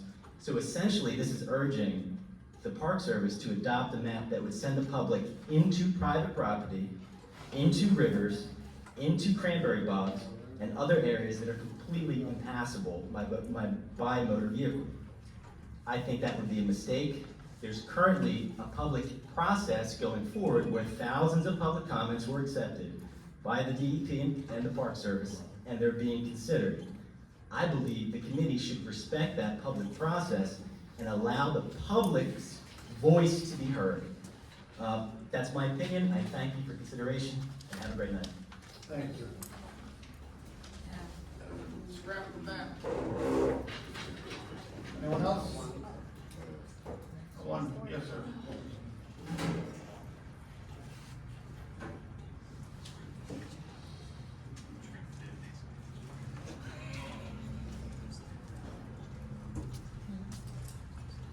Joe Matarese, 329 Carranza Road. Just for the heck of it, what are the consequences if the township tells the judge, we're gonna open the road whether you like it or not? Because we got farmers that depend on getting from point A to point B, we have businesses that are being conflicted upon. So what are the consequences? You might see us in jail. Huh? You might see us in jail. Known as being in contempt of court. Yeah. We would be held in contempt of court. Okay. I mean, that's the answer. I'm sorry.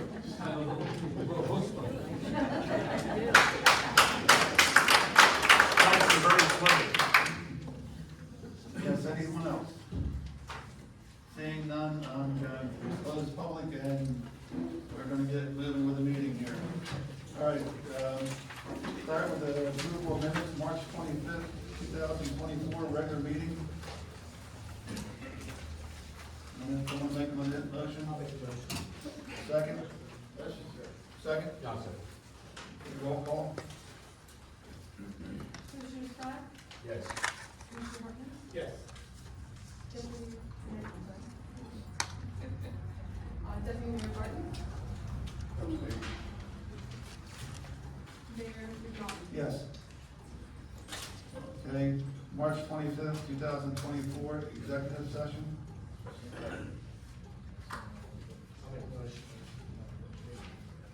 I'll second.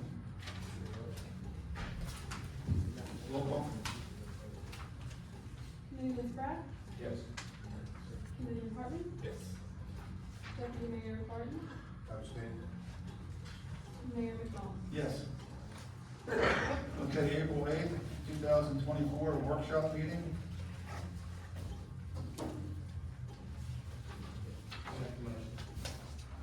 You guys want to make seconds here? Thank you. Roll call, please. Commissioner Spratt? Yes. Commissioner Hartman? Yes. Deputy Mayor Barton? Abstain. Mayor McDonald? Yes. April 22nd, 2024, regular meeting. Make the motion. I'll second it. Roll Committeeman call. Spratt? Yes. Committeeman Hartman? Yes. Deputy Mayor Barton? Abstain. Mayor McDonald? Yes. April 22nd, 2024, executive meeting. I'll make the motion. Second. Roll call. Committeeman Spratt? Yes. Committeeman Hartman? Yes. Deputy Mayor Barton? Mayor McDonald? Yes. Submission of bills and claims, $2,709,797.68.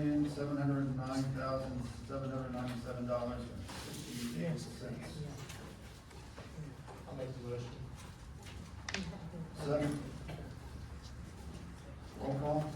Before the roll call, Mayor, I don't have a copy of the bill list, but I did look at it online, and there is a line item in that bill list that was referred to under public comments for the litigation of the Brooks, representing our park administrator, Ms. Brown. And my question, I guess to our legal counsel, is at what capacity was Ms. Brown working as when she filled those applications out for the candidates? Was she in women's basket, working as a women's administrator? Was she in Tabernacle,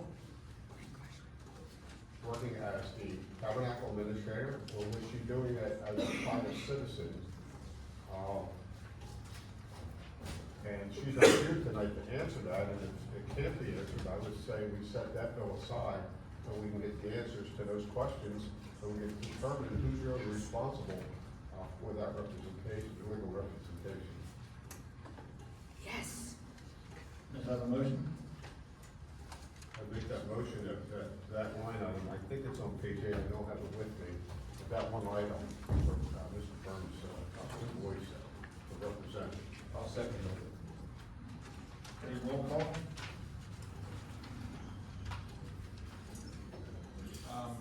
Just to be clear, is number 8 on page 8, BURL 69324, so that would be removed from the bill list. That the motion is to remove that from the bill list. So the remainder of those bills can move forward? Yes. Okay, we're just voting on the motion to remove that bill, not on the total. Okay, roll call, please. Committeeman Spratt? Yes. Committeeman Hartman? Deputy Mayor Barton? Mayor McDonald? Yes. Okay, now we have a motion, a second on the floor to approve the bill list minus that bill. Roll call, please. Committeeman Spratt? Yes. Committeeman Hartman? Yes. Deputy Mayor Barton? Yes. Mayor McDonald? Yes. Okay, ordinances.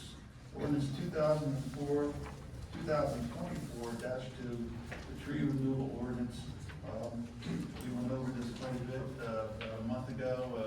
The land use board went through it quite thoroughly. And, so this is up for a first reading, and it will be, second reading will be in, July when?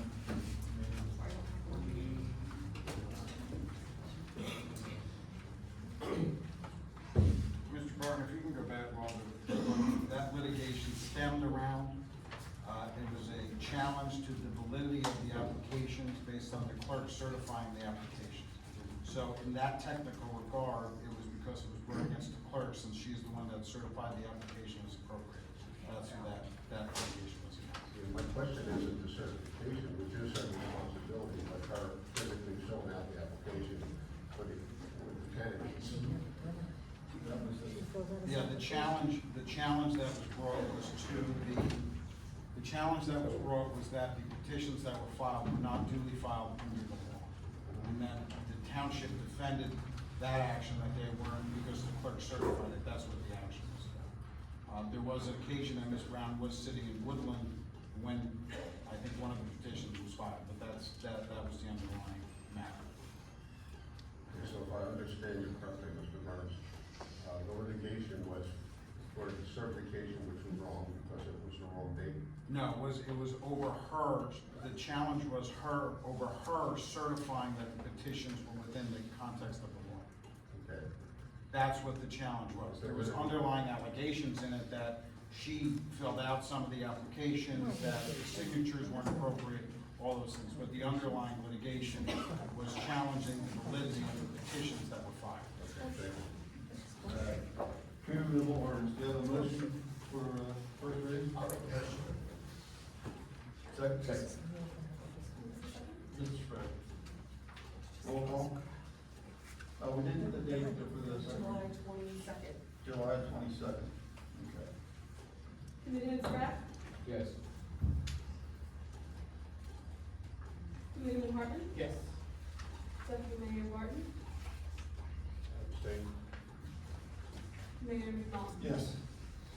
Okay, ordinance 2024-4, dedication of Grand Boulevard and Marshall Way of Monarch Woods. Need a motion? Second? I'll second. Okay, roll call? Committeeman Spratt? Yes. Committeeman Hartman? Yes.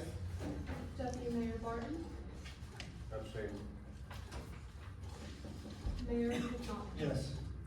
All right, ordinance 2024-5, dedication of Valerie Court, Kyle Court, Skylar Court, and Margot Lane of Seneca Reserve. There is a question on whether it's Valerie Court or Valerie Way. or Valerie Way. That will be, I believe we can approve this pending the correction if it is wrong. Yep. Okay? I'll make the motion. Okay. Second? I'll second. Roll call. Committeeman Spratt? Yes. Committeeman Hartman? Yes. Deputy Mayor Barton? Abstain. Mayor McDonald? Yes. Okay, ordinance 2024, the tax ordinance.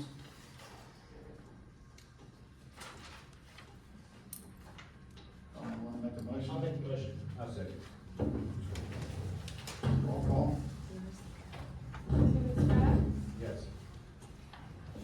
Committeeman Hartman? Yes. Deputy Mayor Barton? Abstain. Mayor McDonald? Yes. Okay, discussion of RFP of architect and engineer to work on town hall. I think what we're discovering, with this judge is, he is going to take some time. He's very upset about the road being open, and he's very upset about having the parade there and ending there, even though it ended in a parking lot that is not closed off. And the road, and we weren't on the road, it's closed. But anyway, he's dealing with that before he's going to deal with the architect and the engineer.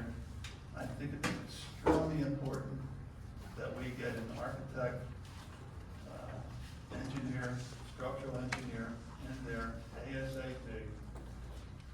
First of all, make a determination on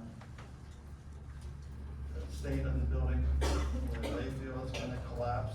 If it is a potential collapse, what can be done to remediate it? Whether it needs cribbing underneath, whether it needs telephone poles on the side, or whatever, to make it safe. And then once we make it safe, then we can, hopefully the judge will allow it to open up the road and the litigation would go away. And then the second part would be to get them to make an estimate on the process and cost to stabilize the building with a new foundation, whether in place or moving, whatever is more feasible. And then after we get that, the first one being the most important to get first. And then we can get, after we get that, then we can send out an RFP to a contractor to stabilize the building, make it safe. So I think I would like to have any other comments from any other committee about that? That's one up for an RFP, is that what you're saying? Right. Yes. In the parallel, everything else is fine. The parallel, because I want to do that now, even though if the judge says to do it, the litigants pay half, and we pay half, I would rather just pay that and get that done, because we don't know what's gonna happen with the judge. And I want to try to move this as fast as possible. Thank you. I know it's not gonna be fast enough for a lot of people in the audience. but If we're you trying. rescind the demolition, the chance of them, the judge reversing the order, there's a chance. Correct? I'm sorry? If you rescind the demolition, there's a chance that the judge will lift the order. Yes. Why don't you try that out? Or if we, well, The way you but I, talk, hold on. I don't think the judge will rescind it because he has fixated on the engineers, multiple engineers that have sent him letters saying that the wall, the building's gonna fall down. Worth a shot. Worth a shot. Okay. I think we want to try to get this RFP. You guys, any comments? And with the motion, I would just choose to We haven't made a motion yet. Okay. Still in discussion. I would think, we have to, someone has to write that RFP.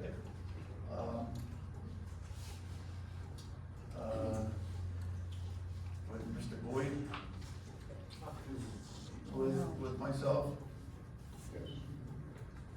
And, I formed a committee of Joe and myself, or, no, I think Joe, because you've been in construction for so long, the two of you work with Mr. Boyd to write that, RFP ASAP. And Mayor, can we talk, just so the public's aware, about the parallel path, because it's kind of like a race, right? Right. Where do we get first? And at Friday night's meeting, we talked about, the contract, or the architect, which I'll call the third-party architect, that is going to do the report for the judge. We talked, if you remember, Mr. Burns, about seeing if we could get that firm to expedite the evaluation of the building. And if there is no evident danger of the building falling down, asking the judge to lift the order to open the road.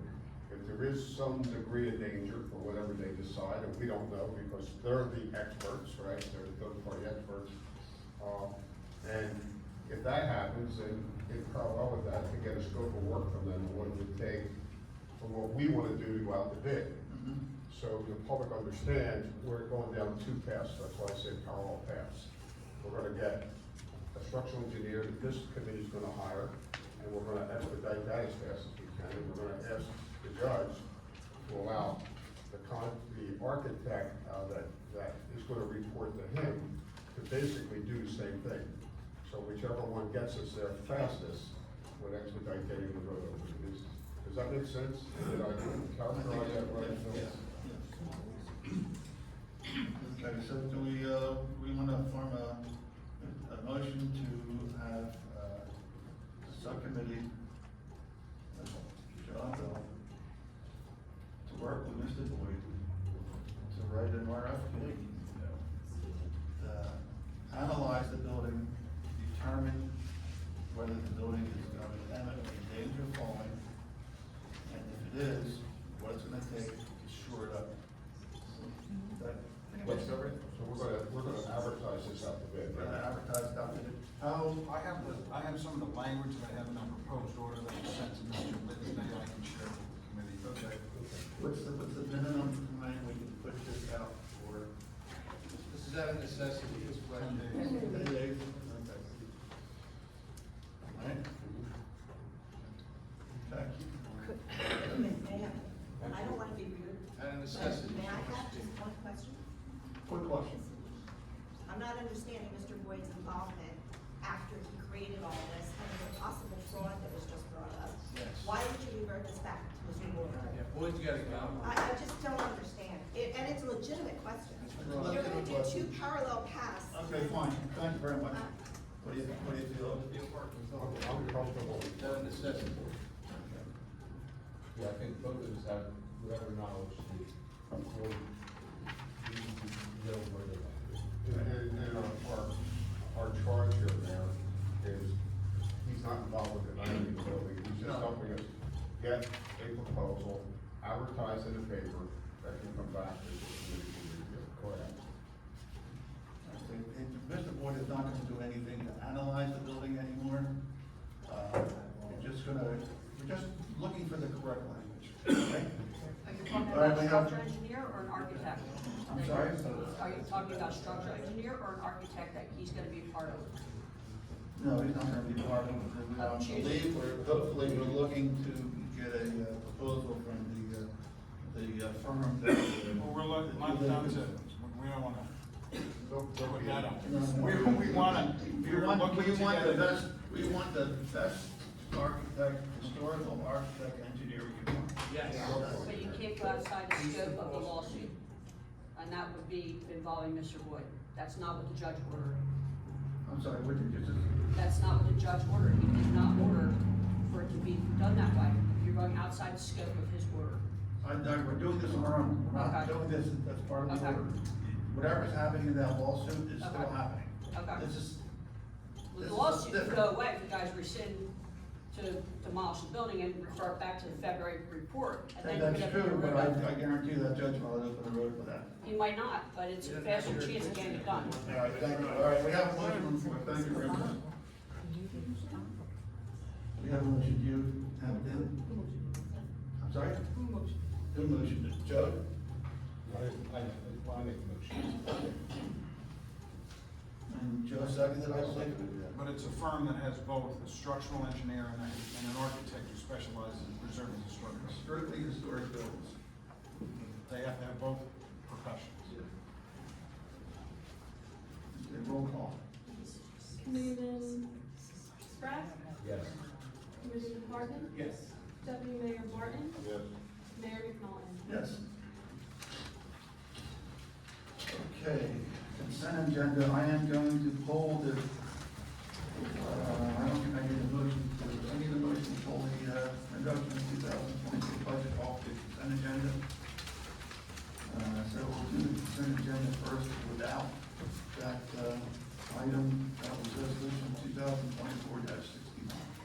Mayor, I have two questions for the first four. I would ask that they not be done with consent, so we can discuss at least the first four. The rest I don't have any concern about. And actually, I can address my concern in just one because they're all replicated. And so my concern is. Okay, well, okay. If you could get the number. Okay, fine, so we'll take, those four off the consent. So that leaves, 2024, 64, 65, 66, 67, 68, and 70 on the consent agenda. Have a solution to approve the consent agenda. Okay, so 60 to 64, I'd like that set aside. 60 to, I want the shared service or the asphalt also, or just recycling? No, not the asphalt. Just the first one is, okay. Roll call, please. We have a motion for that? I'm sorry, is that 60 to 63 or 60 to 65? I'm sorry. We're taking okay, 64, 65, 66, 67, 68, and 70 are on the consent agenda. Okay. So we have a motion for that? No, no. I'll make a motion. Okay, do we have a second? I'll second. We have a second. Roll call? Committeeman Spratt? Yes. Committeeman Hartman? Yes. Deputy Mayor Martin? Yes. Mayor McNaughton? Yes.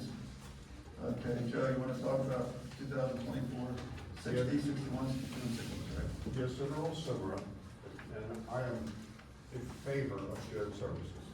But shared services have to be equally shared between all parties. And when I look at this shared service, I have some questions that I don't have answers to as far as, number one, how many hours is it going to take our employee to perform the shared service?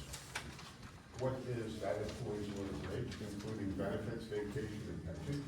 Because this is only $200 for each of these, right? Yeah, from what I understand, it's a yearly filing, and our employee took the classes to be authorized to do that filing. So it's a matter of probably less than an hour a year. Okay, so again, my question is, how many man hours does it take to do the file? Okay. And then what's his or her total loaded rate, and is that the fair compensation? And then my other question is, it costs money to do these. A professional had to take this document. Is the other town covering those costs, or are we covering the cost to prepare the resolution with the shared service? And what is that cost? I'm sure it's more than $200. And so if the other town that's receiving the shared service is covering that cost, that's good. If not, if it's on the Tabernacle, that's a negative. And then my last concern with these shared services, the town that we're entering an agreement with has a 30-day cancellation opportunity. Tabernacle has a 3-year opportunity. So we should also have a 30-day cancel opportunity if this is no longer suits our needs.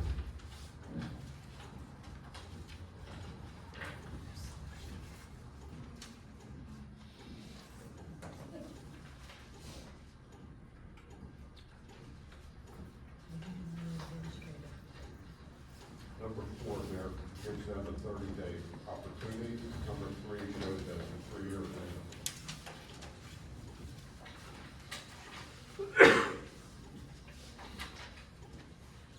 So I would ask that those 4 resolutions be tabled until our.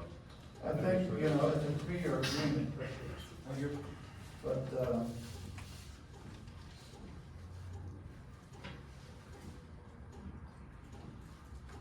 so it actually should be added in there, but Township of Springfield and Township of Tabernacle, right? Yes, but I would suggest we table these until our administrator can help us understand how many man hours it takes to perform this duty, what's the loaded rate, what are the benefits, vacation, pension, and what was the cost to prepare this document from the professionals, and who's covering that cost? Okay, all right, got a motion? Yes, motion. Second, Second? roll call? Committeeman Scrap? Yes. Committeeman Hartman? Yes. Deputy Mayor Barton? Yes. Mayor McNaughton? Yes. And these are gonna be placed on the agenda on the June 24th meeting? Yes. Okay, introduction of 2024 budget. I know we don't have to, but I'd like Mr. Lane to kind of go over what happened with the budget. Yeah, as for the, Why any increases? yes, Whatever. yes, thank you. This budget that I put forth to you does have a 2.8 cent municipal purpose tax increase. 2.8 cents is approximately $200,000. And that can be explained in basically 3 items. For the township to continue providing the daily fire coverage for residents, or for firemen to get their stipends, that is, and other fire company requests that they had was $108,000. Township insurances between liability and health benefits, about $45,000.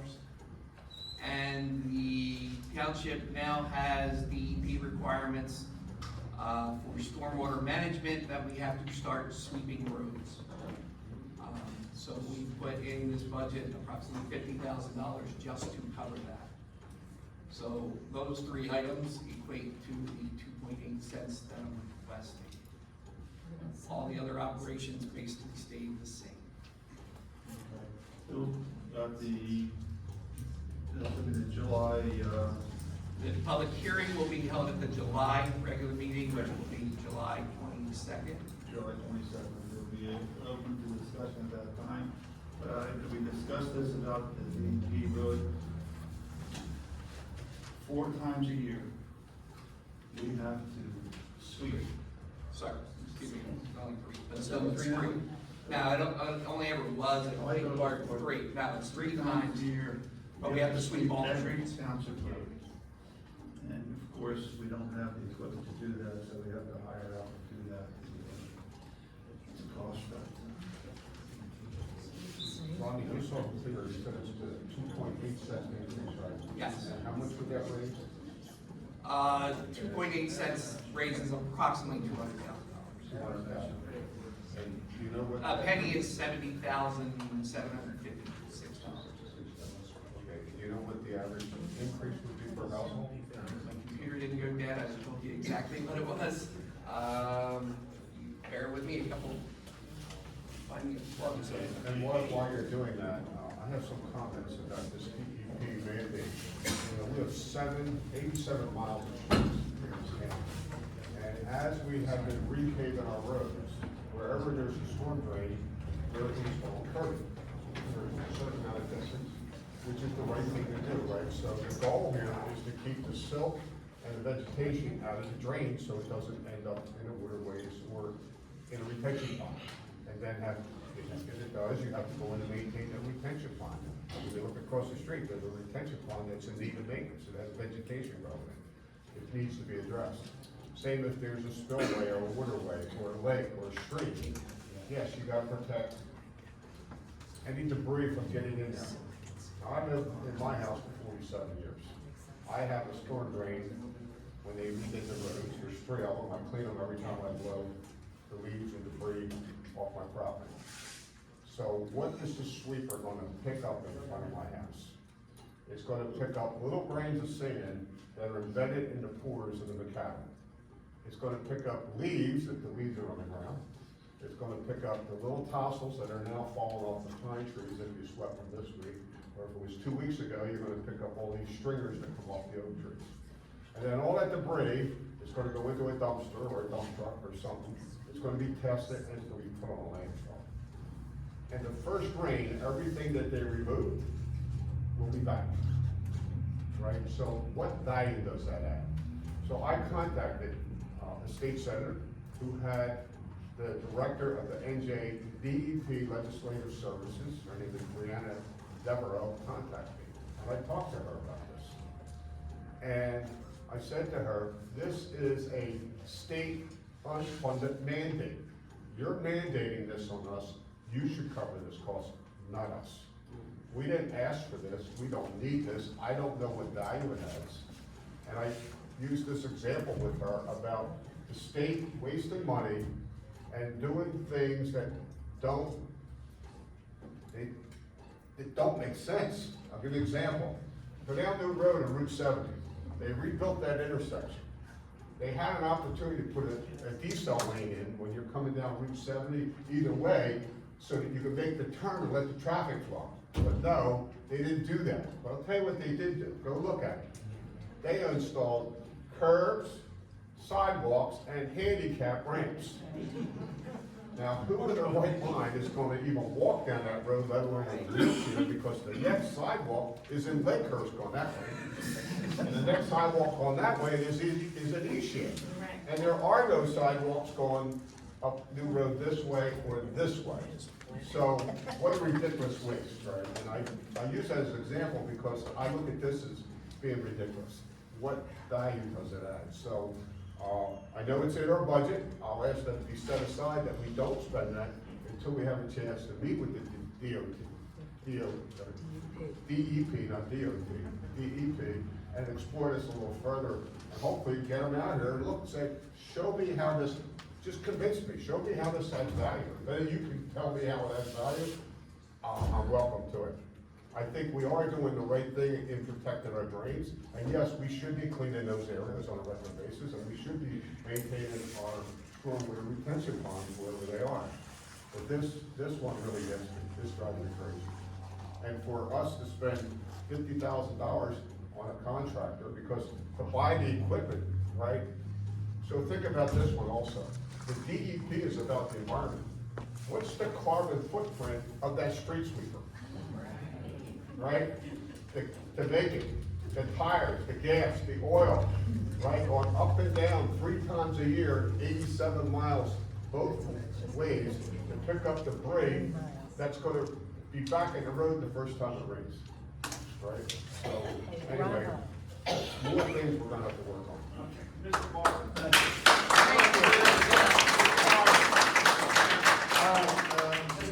With that being said, these drains that go to nowhere on Hawkins Road and Warrell Road and other roads within our township, that we have a $250,000 vacuum truck that we can't get the employees to get them sucked out because they're understaffed and undermanned. We have this vehicle sitting here that's supposed to get that taken out. We were taken back with like leaf pickup and stuff like that out of our township, but we still can't get this mandate of cleaning these drains out. Who's gonna maintain these drains? So we're gonna be working on those drains, you know, try to get them fixed. Okay? Mr. Mayor? Yes. No. All right, I can't get closer because I gotta close up now. To answer Committeeman or Deputy Mayor Martin's question, a $300,000 assessed home would have an increase of $84. Sorry, right, 300,000 is A $300,000 assessed home would be $84. 84? For municipal purposes. Let's do it down. Yes, not the school, just using. Okay, thank you. All right, then the motion to introduce the budget. Excuse me, please. All right. We have a motion, we have a second? Second. Okay. Roll call? Committeeman Spratt? Yes. Committeeman Hartman? Yes. Deputy Mayor Barton? Yes. Mayor McDonald? Yes. Okay, we have resolution 2024-71, opposition to Orange State Forest. Steve, please.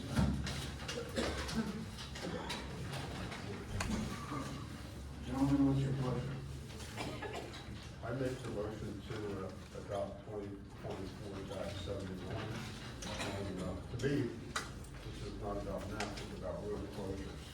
They can take all the maps they want, but leave the damn roads open.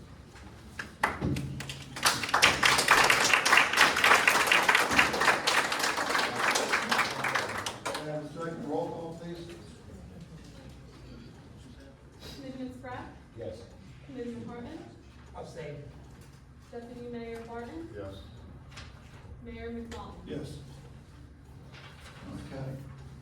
Authorization canceling land sales contract for 144 Atlanta as per owners, sellers request. Those of you who weren't here at the last meeting, the Russos have asked to be let out of the contract for that property. As the original settlement date was a year ago, and we still have no indication from Pineland as to when they're gonna approve our plan. And we just can't purchase a property when we don't know we'll have approval to do what we wanna do with it. So, I think we have a choice but to let the property go. I spoke with Mr. Russo the other night about it, and he is determined to stick to that, they wanna give up the contract. And so make a motion that we, there was no funds passed between, so with no cost, we'll cancel land sales contract. With no further obligations owed to either party. Correct. I'll second that. And roll call, please. Committeeman Spratt? Yes. Committeeman Hartman? Yes. Deputy Mayor Barton? Yes. Mayor McDonald? Yes. All right.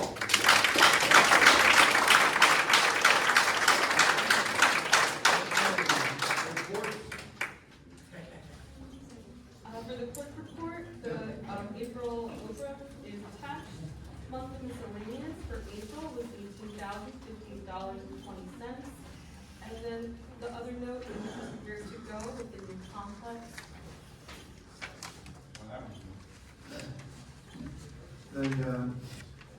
I'd like to form a committee of myself and Mr. Barton to deal with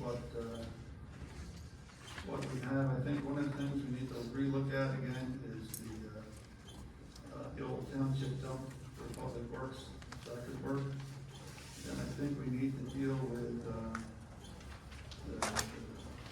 current property, the town hall, and I think one of the blockages at the time when we were talking about it was the new stormwater regulations, whether a building on there, we could fit the stormwater regulations or not. I think that needs to be looked at again, or if we need to get the property, or whether we start looking at other properties, but I think Joe and I need to work on that in the next couple of weeks, and we really don't know if we'll have any answers by the next meeting, but hopefully by July we can come up with something. And they're also the septic, right? We're able to connect that septic. Yeah, I am still, talking with the school about the, sewer system. Just recently, from the engineers, I've gotten a estimated flow. The school is determining what their capacity is, and hopefully we can make ends meet and get the sewer system over to that complex. That would make a big difference. That's still negotiation, meeting. Sam Moore and I had a meeting with the superintendent. I can tell you that it was amicable and it went very well, and promising, but not gonna promise anything till the deal's done.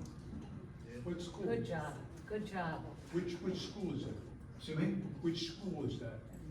The You said it goes sewer to- system behind the middle school. Okay. Awesome.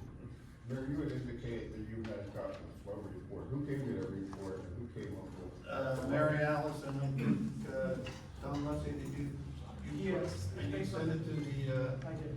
to the, Waiting for confirmation. It's based on the 7-9A regulations for the usage percentage. Could you send me that report? I'd like to see how you came up with the numbers. It's the 7-9A requirements for septic. Okay. Do you have a township email?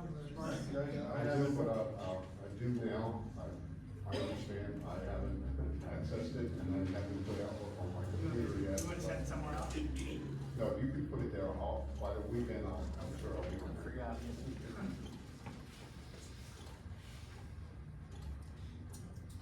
Should be posted on the website. Oh, wait, I can't show them something, they don't get it, no, I'm sorry. Can that be posted on, excuse me, Can that report be posted on the website, so we all can see it? Well, it hasn't been accepted yet. Okay, anything else? Tax collector report for April was $897,000. CFO report? Nothing to report other than the budget that I discussed, and like I said, we'll have for the public hearing in July, will be much more in depth.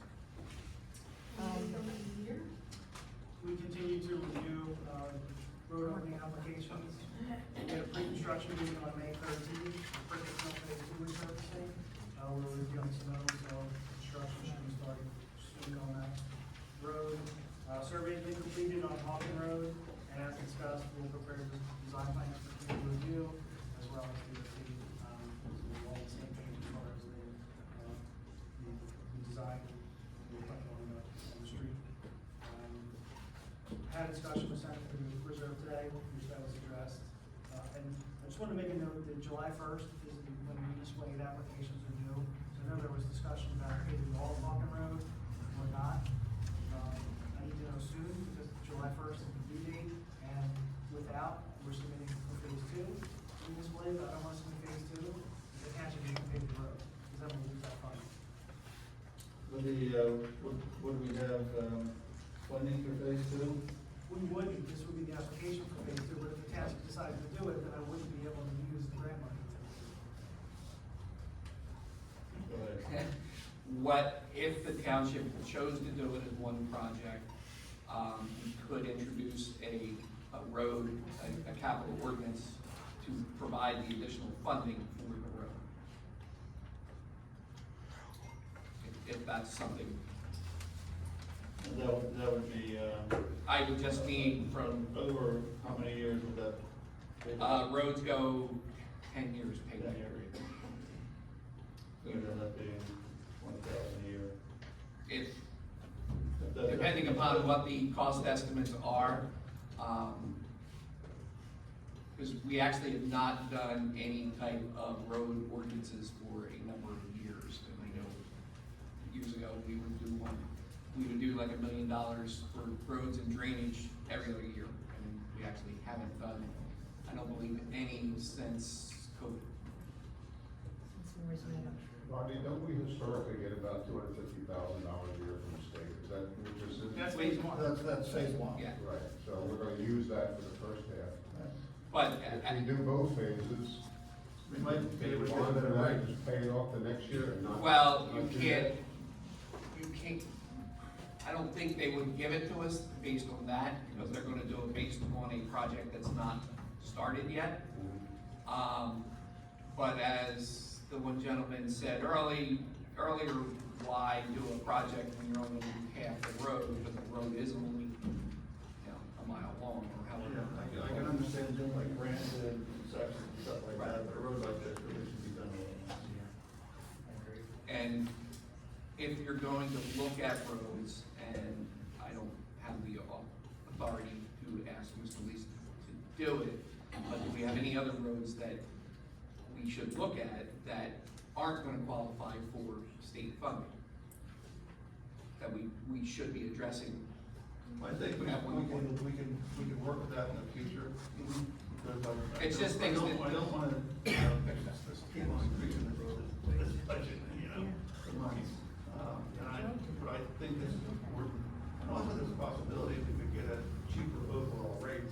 The larger the project, the cheaper the bid may be. Okay, can you, put together the financial side of that?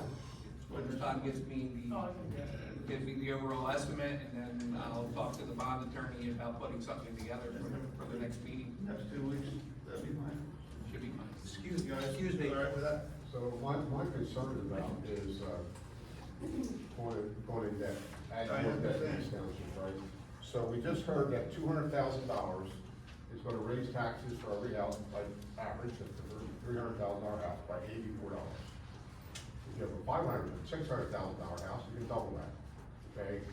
Now we're talking about another $250,000, okay? You're gonna bond over time and pay interest on it, okay? And then the other challenges we have, which are twofold, Governor Murphy lifted the 2% tax off the schools. I can't speak what the schools are gonna do, but I suspect I know what they're gonna do. They're gonna exceed the 2% cap, which is gonna be a tax increase for the Tabernacle schools and the Lenape School District, I suspect, I don't know. Their boards are gonna have to make them determinations. We're also looking at a major capital project that's gonna be in millions of dollars. How much is that gonna add to the tax bill? So while, I sympathize with the people on Hawkins Road, and I'm okay with doing it in 2 phases over 2 years, because we've done that on a lot of roads, in a lot of areas of this town. Or do we wanna incur that much debt when we know each year we get $250,000 from the state of New Jersey? And so, it's just a short, period of time when you get a second 230 or 50, and you do finish the road. Or do you wanna go in debt and do the whole road now? And have that as a bond that may run for what, 10, 20 years? How long? We don't need that. Road goes, if it's just a road bond, and that's the only bonding you're doing, it's 10. 10. So for 10 years, you're gonna pay interest on $250,000. So those are the things that this committee has to weigh. And we hear the residents' concerns, but we also have to represent everyone in Tabernacle Township, right? And we have to weigh that and make the best decision. So just bring that up so that we make the right decision. If I can add. Well, why don't we look at the cost, we make a decision next month. Okay. Yeah, one of the concerns that came up a few years ago was having I'm the sorry. roadway master plan. Where are the reports? I know, but everybody else got to add. Another part, we're not gonna decide till next, we're gonna look at it, revisit it. Okay. The applications are due July first. So I either have to put the application for phase two, or I'm putting in another road. That's why I brought it up. Right. So if we wait till next month to determine whether or not we're No, doing next it. month, next meeting. Okay. Next meeting, the 24th. I meant to say meeting, but I said, no, I'm sorry. All right, any other reports? Solicitor? EMS is the report, fire chief is in the packet, recreation director, I'm good. and public works is submitted as well. Can I just add one thing for EMS real quick? I just want to publicly thank the lemonade stand, one of our youngest residents, Lori Camp, I believe her name was. She hosted a lemonade stand this weekend, we posted on Facebook, so anybody that went by and bought lemonade, we thank you, because she's gonna donate the money to the squad, so that's just a little public thing, so, and so I do appreciate that as the president.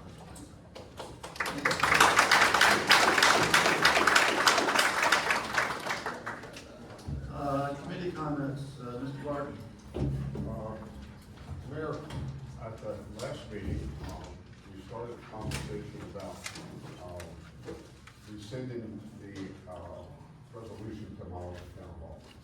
I'd like to have a dialogue about that, of the pros and cons about rescinding that, and we let it play out through the courts. I know it appeared to me your concern was that if the report came back that the building was an eminent domain failing, that the township already had a resolution in place that they could immediately proceed with demolishing the building. I believe that's what you were trying to avoid, and that was your concern. Another one of my other concerns is the, if we rescind the contract, there's a penalty. Yeah. I'm trying to, I don't think we have to rescind it now, but I think we need more information before we rescind that contract. Okay, so how do we put the guide rails on that resolution to demolish the building? We already did the last meeting. We did, we had that in place? Nothing can happen to that building unless it comes with a motion last week. Nothing can happen to that building before it comes back to the committee. Correct. So tomorrow, if the judge says, go ahead, tear it down, they cannot touch that building until it comes before this committee. That was the motion made last business. I think there's a middle ground, there's a middle of the road approach that you could take too. So, and I looked at this after the last meeting. There was actually two motions done by this committee. One was the initial demolition resolution, and then there was the award of contract with the scope of work. They're related, but they're two separate ones. If you rescinded the motion, the resolution to demolish the building, the award of that demolition contract is still valid, because that was separate action by this committee, and that would keep the contractor in contract with us, right? Because we're not telling them not to do anything, they're still in the holding pattern. And then based on whatever the engineer says down the road, we then can negotiate the scope of work. Instead of demolishing the whole building, perhaps it's demolishing just the foundation if that's decided to do that. So as long as you don't cancel the award of the demolition contract, which I would not recommend doing for the reasons you stated, as long as that action is not rescinded, the rescission of the actual motion to demolish should be okay. Because that was, if you recall, a spur of the moment, I don't want to say spur of the moment, but that came at a meeting where somebody just made a motion to demolish. But I would not touch the award of the demolition contract, because if either the third-party engineer or the engineering firm or architecture firm, whatever we hire, come back and says that the building is in imminent danger and really should be demolished, you still have that contractor under contract to do that work. Okay, so Mr. Burns, let's continue that dialogue.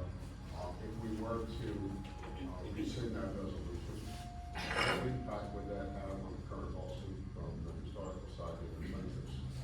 One of the plaintiffs is here, and I believe she indicated that if the motion was rescinded to demolish, again, not the award, because we're not gonna get into that, then it would be likely that that the litigation would be moot, and I would have a conversation with Mr. Litt, who represents the plaintiff, and see if he would be amenable to file a stipulation of dismissal with prejudice.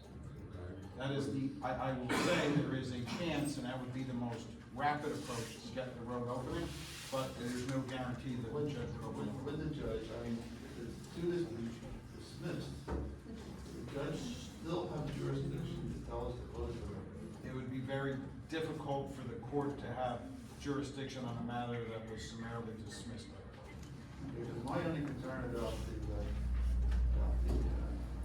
the tearing down the building was the contractor and, the problems we get in there. I would suggest that those are very valid concerns, but looking at the two separate awards, one was for the demolition, one was for the award, that still stands, and you still have the ability to authorize that work. Rescinding the demolition would just keep them in a hole. And I believe Mr. Lees, because I believe he had the contact with them, can follow up with the demolition company tomorrow and tell them that they're not canceled, they just remain in that hole.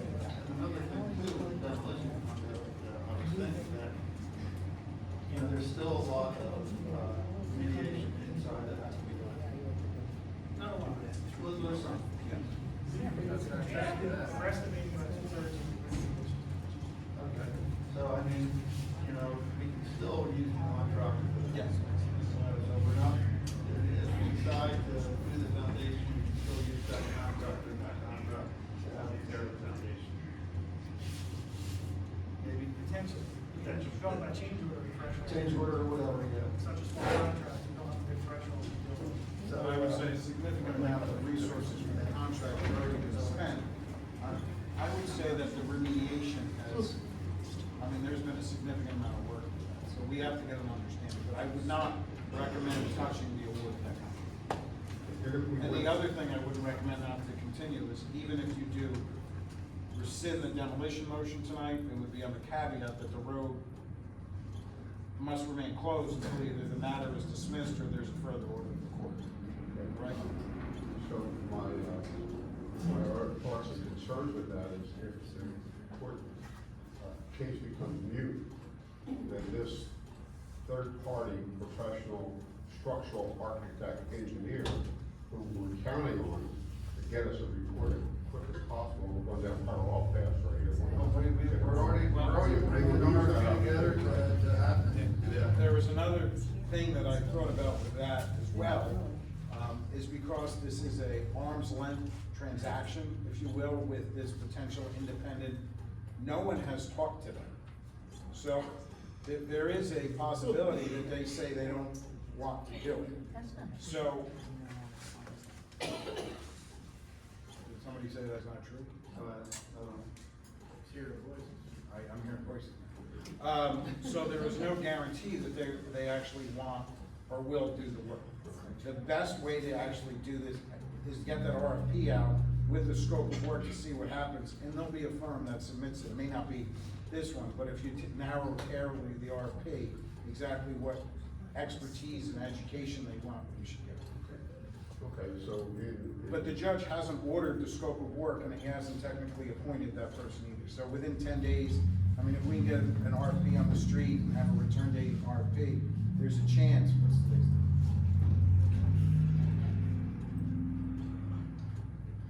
There's an outside chance to be done by that, but then the committee always has the opportunity to have a special meeting just to award the RFP and move it forward. But we can move very, very quickly once those specs get on the street. well, I feel a little more comfortable knowing that we do have the guardrails in place, that regardless of what happens with the court case, the building can't come down without the back of this committee. But the thing is, do we want to rescind the demolition? I don't know, I'm leery about it. I'm with you, I would like to wait and let this thing play out a little more. Because, and again, just for the public's information, we do have a third party from the judge that is gonna make this analysis. And we don't know what they're gonna say, they're the professionals, right? And then whatever the report is, I'm sure we'll sit down with our professionals and our engineers to review that report. And that report may say the building is gonna fall. They say it's not gonna fall immediately, it may fall at a certain period of time. But, and we're gonna have to base our decisions on what we have. That firm that's been identified in the pleading, if the litigation is going on, they may not be able to submit an application for the township while at the same time waiting for the judge to award them or appoint them in that litigation. So, because you can't have two masters when you're doing it, so they're either gonna be court appointed or they're gonna be. Okay. Well, the way the court's gone, maybe we'll get to them first. But then that's the problem.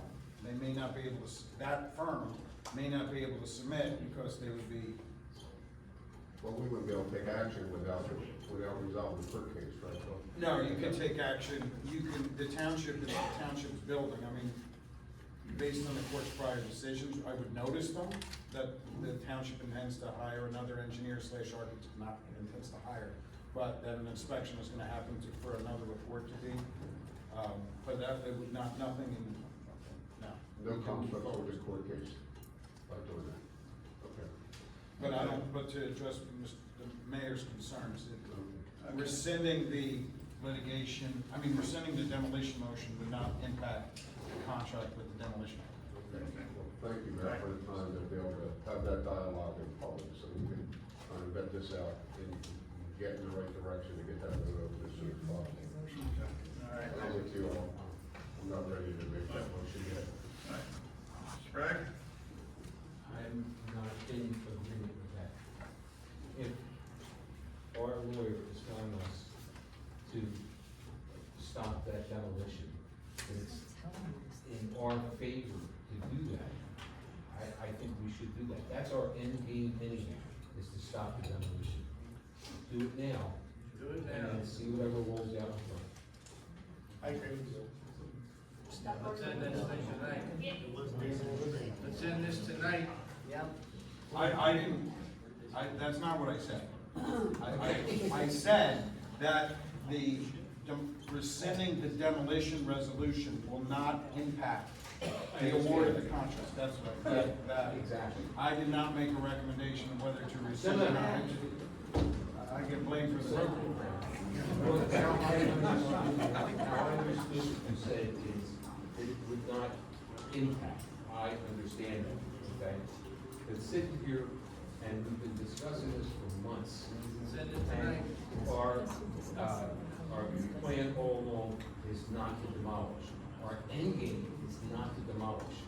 If that would help get the roads open to whatever degree, then I think we should move forward. And then I think whatever happens after that, roll with it, because everybody here knows that we're trying to get this done for them. So everybody has to be aware that whatever situation comes up down the road, it can't be, oh, damn it, I didn't say to do that. That's what we're agreeing tonight to do.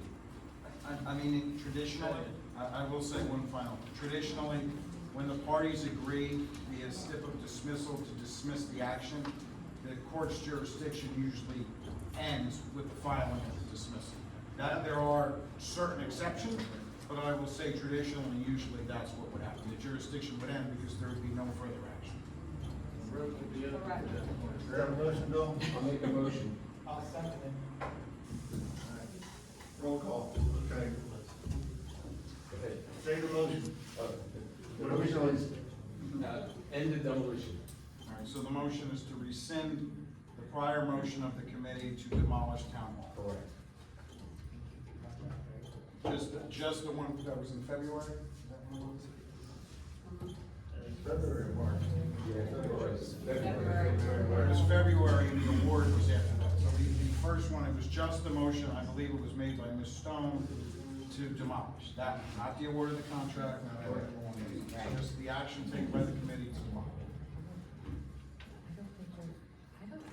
Roll call. Okay, so we have a motion in a second, right? Yes. Can the public speak Just, to this one more issue? time. End this tonight. I'm just concerned about the impact of the lawsuit and Yeah, losing that yeah, second power really, path. yes. Too bad. The end game is not to demolish the building, not to demolish the building. And at the last meeting, we put safeguards to make sure that doesn't happen until it goes back to here. I'm just really concerned about how it's gonna impact the court case. We'll take our chances. Court case will go away. Really? Yeah. What are your chances? You could be in contempt of court with fines. We It's should have never done. got this far. We are out of it at that point. Well, let me change that. Mr. Bernie, is it possible for you to contact their lawyer and say, here's the scenario, what do you think? I would, Take care of business tonight. I would say, because there's a plaintiff, unless I'm hearing voices, saying that if this committee rescinds the motion, their attorney would be agreeable to dismissing the claim. Okay, that's the motion. Okay, roll call, please. Committeeman Scott? Yes. Committeeman Hartman? Yes. Deputy Mayor Martin? Come on, give us a yes, buddy. We voted yeah, man. Please, please. We need your help. I got a lot of paper for this respect, so I'm gonna say yes. There you go.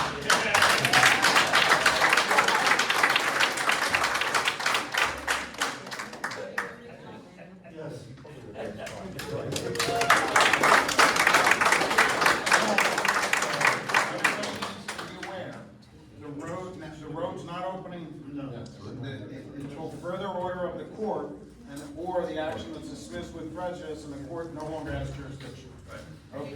And The way this judge has been acting,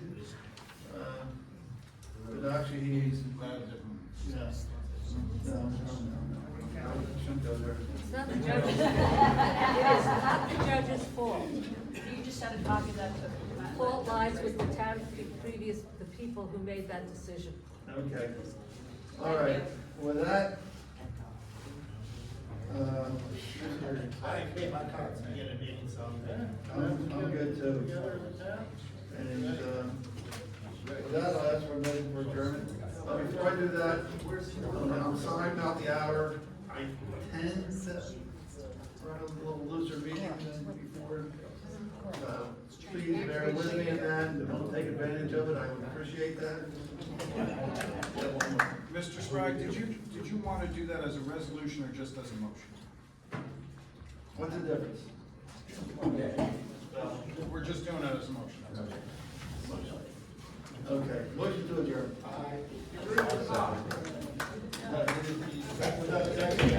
Roll, all in favor? Thank you, everybody.